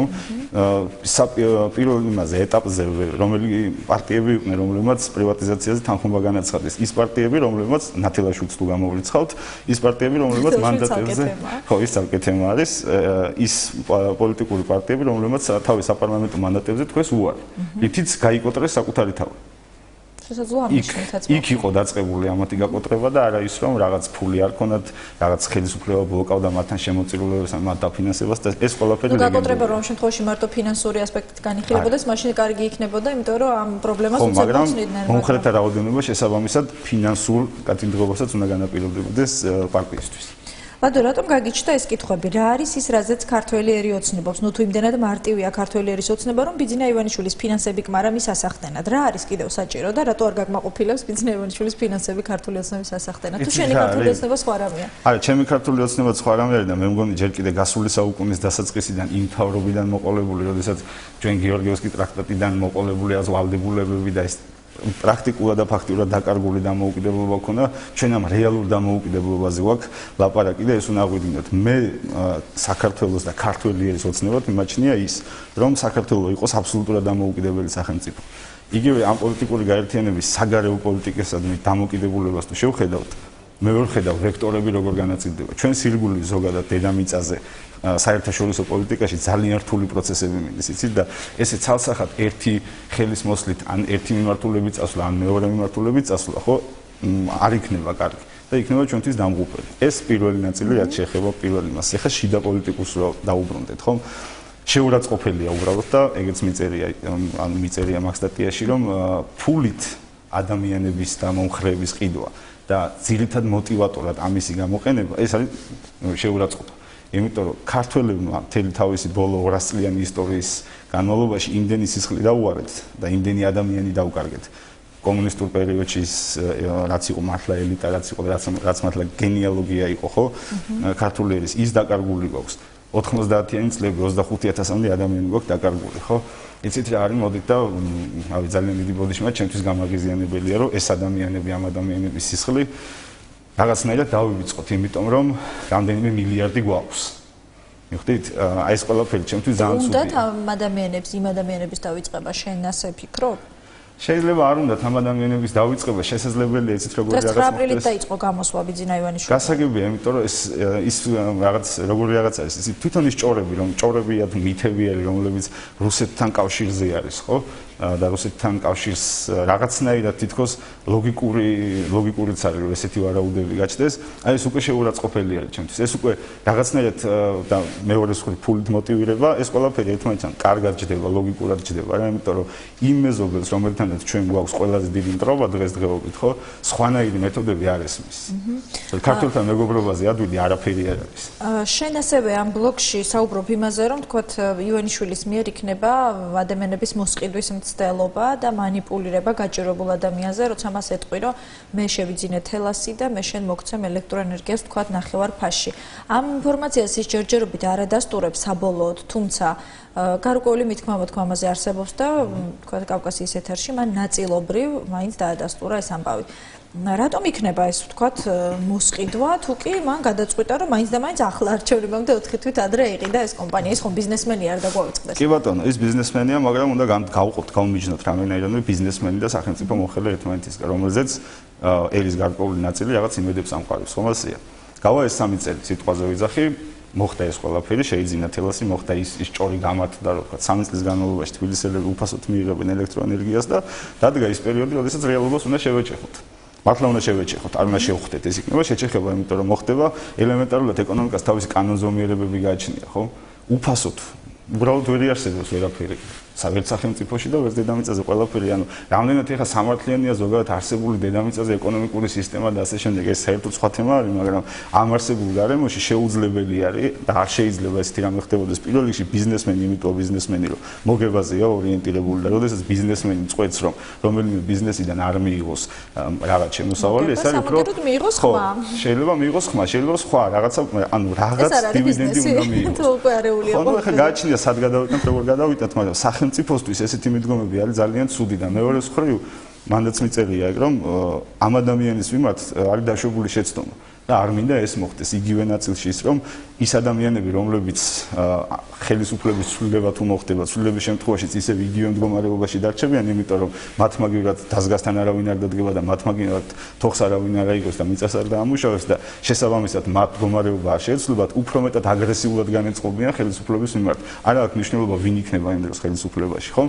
ეს აგრესია გადმოიღრება საბოლოო ჯამში და საქართველოს ეს პოლიტიკური კულტურა რომელიც უნდა ჩამოყალიბდეს ხელისუფლებათა ცვლილება მოხდეს რაღაცა წინსვლა მოხდეს რაღაცა ნაბიჯების გადადგმა მოხდეს რაღაც არ გვიწერია იმიტომ რომ მუდმივად არის ამის ალბათობას კლავს აი ეს გადაწყვეტილება უკვე რომელიც მე ძალიან არ სიამოვნეს და მინდა რომ მომავალში ჩემი შვილები გაიზარდნონ ისეთ სახელმწიფოში რომელიც იქნება დაალაგებული რომელიც რაღაც პოლიტიკური პროცესები იქნება შექმნილი და მოხდება არჩევნების გზით ეს ყველაფერი და არა ისევ ქუჩაში გამოსვლებით ისევ ვიღაცების აღზევებით ისევ სახელების ძახილით ასე შემდეგ და მე ისევ რაღაც იმედის დაკარგვით და ასე შემდეგ ანუ სახელების ძახილმა შენს გაგაღიზიანა ხო არჩევნები თუ ამბობ და დღეს ვინც გამოვიდა ქუჩაში და თუნდაც ისინი ვინც სახელებს იძახდნენ ამბობენ რომ ეს იყო საარჩევნო კამპანიის დასაწყისი შენ არ დაგჭა ეს შთაბეჭდილება თუ რატომ თქვი რომ სათაური მაგალითად ოცნებით დაწყებული ოცნების დასასრული რა იყო შენთვის იმიტომ რომ ისინი იწყებენ დღეს როგორც თავად განაცხადეს ჩემთვის აი ხა რა ფაქტორზე ვლაპარაკობდი წინა ნაწილში აი ამ ეს იქნება ჩემთვის ოცნების დასასრული ქართველი ერის ოცნება არ გონია იყოს მიტინგებით ხელისუფლება რევოლუციებით ხელისუფლების ცვლა და არ ვაპირებ თუ ისინი ამბობენ ეს საარჩევნო კამპანია არის შეიძლება ესენი არ შეიცვალონ ესე მაგრამ თვითონ შეიძლება შეიცვალონ ისევ რევოლუციის გზით აი ეს არის ჩემთვის ყველაზე მეტად დამაფიქრებელი და შემაშფოთებელი იმიტომ რომ თავიდან დღევანდელ ნაბიჯებშივე შეცდომებს უშვებენ რომელიც საბოლოო ჯამში მე აღმოჩნდება რომ თურმე მართლა დიდი შეცდომა იყო და საბოლოო ჯამში ელი კი არ განავითარა პირიქით უკან დახია ფინანსურ განვითარებაზე არ ვლაპარაკობ ფინანსური განვითარება ერისთვის მეორე ნაწილი არის მორალურად და მენტალურად რამდენად განვითარდება დღეს ამისი რაღაც ნიშნები გვაქვს რაღაც ნაბიჯებს დგავთ რომ მენტალურად ცოტა სხვა ადამიანებად ვიქეცით ქართველები ხო მაგრამ რაღაცა გვჭირდება კიდე იმისთვის რომ ეხლა კიდევ ერთი ნაბიჯი გადავდგათ ამ ნაბიჯით არ უნდა დაკმაყოფილდეთ სასახად აი ეს არის ჩემთვის ის ოცნების დასასრული რომელიც დღეს დევს მათ ნაბიჯებში ანუ შენ დღევანდელი საარჩევნო კამპანიის გახსნა არ მოუწევდა ეს არ იყო საარჩევნო კამპანია საარჩევნო კამპანია ჩემს წინა გამოსვლელმაც თქვა და აღნიშნა რომ ყველა ატრიბუტიკა იყო იქ ქუჩის აქციისთვის ამაში გეთანხმები კი და უფრო კონცერტი შერეული რაღაც ისეთი საარჩევნო კამპანიის დაწყება მე გამიგია და მინახია და ზოგადად როგორც ხდება ხოლმე პოლიტიკაში და პოლიტოლოგები ამას როგორც გეგმავენ არის ფართომასშტაბიანი გაცნობა და სრულყოფილი გაცნობა იმ გეგმისა რომელსაც განახორციელებს ესა თუ ის პოლიტიკური ძალა რომელიც იწყებს მოისმინა ხო არა ნუ ეგ მოსმენილი მქონდა უკვე შემიძლია ვთქვა რომ ოქტომბრიდან მაგას მისმენ ანუ ახალი შენთვის დღეს არაფერი არის. ახალი საერთოდ. მოდი ახლა ერთად ვუყუროთ ჩვენ რა დაიწერა პრესაში გასულ კვირას და შემდეგ შევაჯამოთ ეს კვირა. პრესის მიმოხილვის დროა. სახალხო კრებამ შარშან გამარჯვებას იმიტომ ვერ მიაღწია, რომ მაშინ ოპოზიცია ერთი მიზნისთვის არ გაერთიანდა. თუ არ გავერთიანდით, ვერ მივახცევთ გამარჯვებას და არ მინდა ეს სიტყვები ვინმეს ოქტომბერში წამოვაძახო. როგორც ჩანს ივანიშვილს საკუთარ თავზე დიდი წარმოდგენა აქვს და ფიქრობს რომ შეუძლია ქართველ ხალხს ულტიმატუმის ენით ელაპარაკოს. სამწუხაროა, როცა ერთ-ერთი პოლიტიკოსი, რომელსაც აქამდე პარლამენტში უმრავლესობით მოსვლის ამბიცია ჰქონდა, საქმეზე როცა მიდგა, თამაშიდან გამოსვლის სურვილს გამოთქვამს. ბიძინა ივანიშვილის გადაწყვეტილება მნიშვნელოვნად დააზარალებს ქვეყანაში ამ ხელისუფლების არჩევნების გზით ცვლილებების მოთხოვნას. თუ ჩვენი ძალა ხელისუფლებაში მოვაკვირდებით, არც ნატოში, არც სხვა სამხედრო თუ პოლიტიკურ ალიანსში საქართველო არ შევა. მოუწოდებ შალვა ათელაშვილს, რომ დღეს არ არის ქიშპობისა და ერთმანეთისთვის ცოდვების გახსენების დრო. ბიძინა ივანიშვილმა თავისი ბიზნესი ნელ-ნელა გამოიტანა რუსეთიდან და მთლიანად მიეყიდა ამერიკელებს. თუ შალვა ათელაშვილსა და მის მომხრეებს ერთ ფსიქიატრიულ კლინიკაში მოათავსებთ, კაი სანახაობა იქნება. არავის არ აქვს პასუხი კითხვაზე თუ რამდენ ხანს გასტანს კოალიცია ქართული ოცნების ერთობა. ნათელაშვილი ახალი ბრალდებებით გამოვიდა თითქოს უყიდულობ, მაგრამ მას გასაყიდი არაფერი აქვს, ბოლომდე გაკოტრებულია. ნათელაშვილს ფასი არ აქვს და აღარ გაიყიდება. თუ შევატყვეთ, რომ ქართული ოცნება ბრძოლის ნაცვლად ხელისუფლებასთან მოლაპარაკებაზე მიდის და ადგილები უკვე გადანაწილებულია, მარტო დავიცავთ ქართულ სულიერებას. თუ ივანიშვილს შეეძლო ორმაგი მოქალაქეობა მოეთხოვა ეს ერთი თვის წინათ შეეძლო გაეკეთებინა როცა სიტუაცია ჩიხში იყო შესული პარლამენტის მიერ მიღებული საკონსტიტუციო ცვლილებებით ივანიშვილს პოლიტიკური საქმიანობის უფლება აღარ ეზღუდება და ამით მას შეკრული ხელფეხი გაუხსნეს. თუ თუ ჩემს რჩევას არ გაითვალისწინებთ, მაშინ არ ვისარგებლებ კონსტიტუციური ცვლილებით და არ მივიღებ მონაწილეობას არჩევნებში. აქამდე თუ ლადო ჩალათაშვილის ნაწერზე ვსაუბრობთ, ახლა ლადო თავად გვეტყვის, რომელი ფრაზა დაგამახსოვრდა. ყველაზე მეტად და რა იყო ნიშანდობლივი პოლიტიკური მოვლენების აქტუალობიდან გამომდინარე. ეს ბურჯანაძის განცხადება, რომ ვერ მოხდა წინა წელს ოპოზიციური პოლიტიკური სპექტრის გაერთიანება. ანუ ამ წელს შეიძლება მოხდეს ეს. ხო, დღეს იყო მაგის ნიშნები, მაგრამ კარგით, შარშანდელ წელსო თავი დავანებოთ, იმის წინ 6-იანები, 7-იანები, 8-იანები რაღაც გაერთიანებები იყვნენ და ყოველთვის იყო მუქარალოს, აი დღეს დაიწყო ის დასასრული. თუმცა ეს იმედი ალბათ ივანიშვილისკენ არის ამ შემთხვევაში მიმართული, ხო? შესაძლებელია, გაჩნია იდეა რა აქვს. ძალიან დიდი მადლობა. ლადო ჩალათაშვილი იყო პოლიტიკური კვირის ბოლო სტუმარი, დასრულდა მილიარდერის 27 მაისი და 27 მაისის პოლიტიკური კვირა. მადლობას გიხდით იმისთვის, რომ უკანასკნელი საათნახევარი ჩვენთან ერთად გაატარეთ. ზუსტად ერთი კვირით გემშვიდობებით, ნახვამდის.